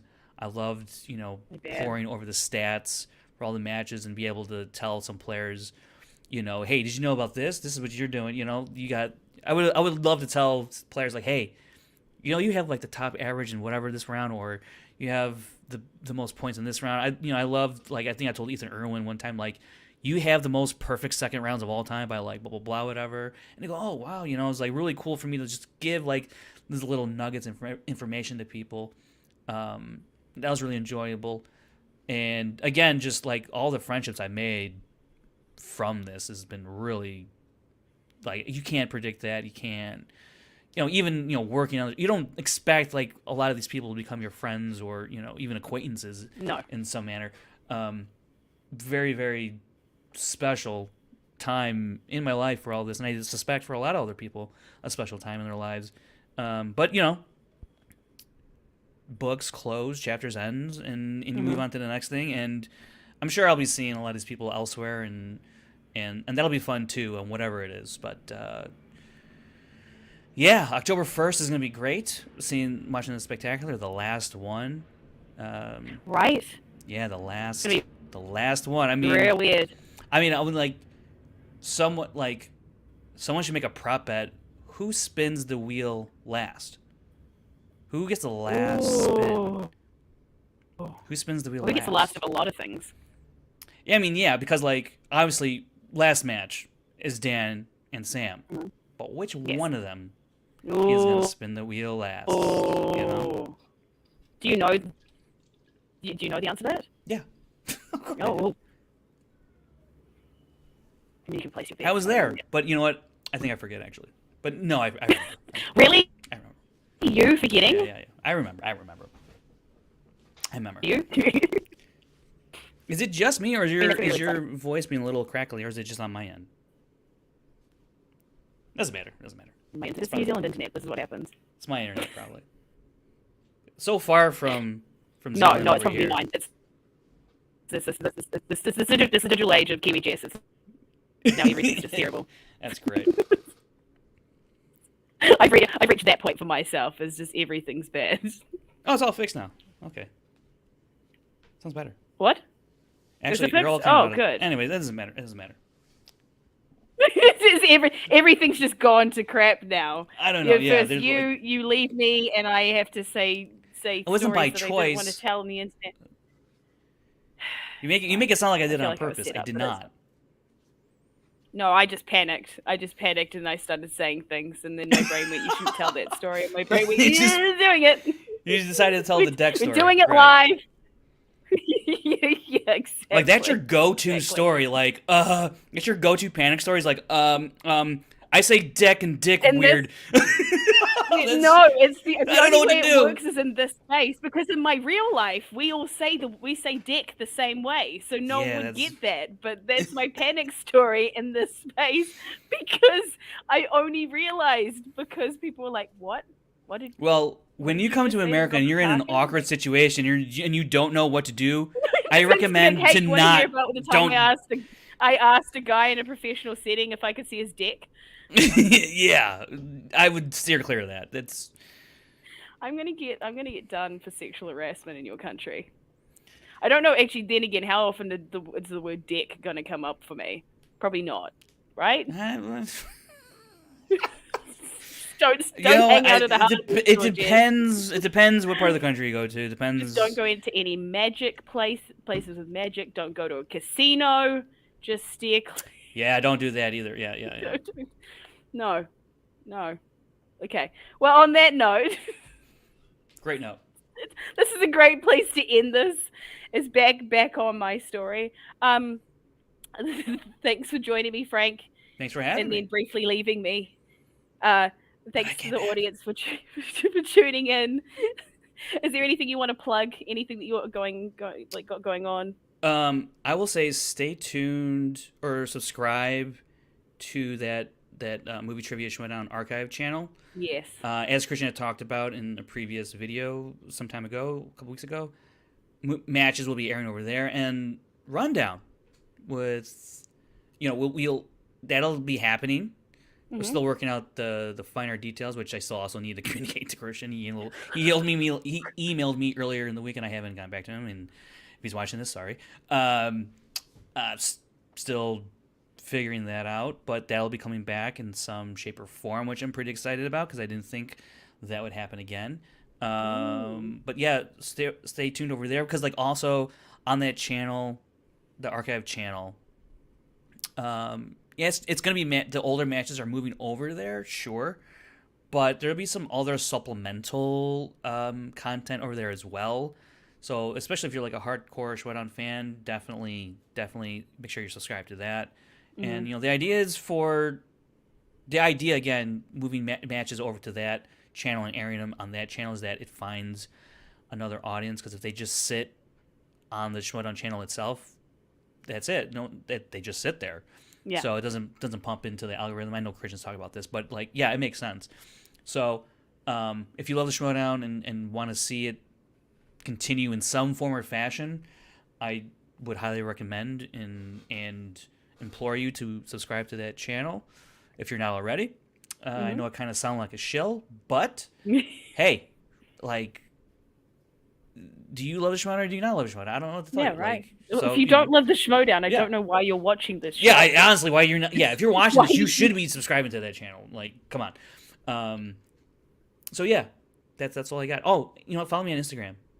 Even though it's a dying platform for photography, even though I'm posting over on Instagram a lot more of my photography that I've been able to delve into more since the Schmoedown has ended. That's kind of how I've been occupying my free time a little more these days. I do post over there. So if you want to follow me on Instagram at FrankieJ29, go ahead and do that. Please, that'd be cool. So yeah, that's all I got. That's all I got, Jess. Stay tuned. Stay tuned for a possible Patreon. I should probably take some pictures of some decks over there and just post it. Yep, cool. I'm not going to say that word ever again on the internet. Ever again. Ever again. I just exposed myself on the internet for that. Well, that's a fair phrase as well. Don't say that phrase yeah, either. It's fine. You know, it's in for a penny and for a pound. We're too late. We're down the rabbit hole now, and I've committed. And then next week, instead of doing one of these again, like I said earlier on, I have Kaiser and Parker facing off in a singles match. Oh, good. I did take a picture. Look, that's my deck right there. That's my, Topical. Anyway, and they'll be facing off in a drunk singles trivia match, and they'll be also hosted by Sean Sullivan. So that's going to be incredible. We have a few special. Have fun, Sean. Have fun. It's fine. Sorry, Frank. There'll be more. You can join me for other ones. That's cool. Never got to host a match in the Schmoedown. Can't even host one over here. Whatever. My guests enjoy coming on the show, I promise. But thank you to everyone who tuned in and commented and subscribed. And join me next week for that drunk trivia match. But otherwise, I've been Kiwi Jess, and I will see you next time. Bye.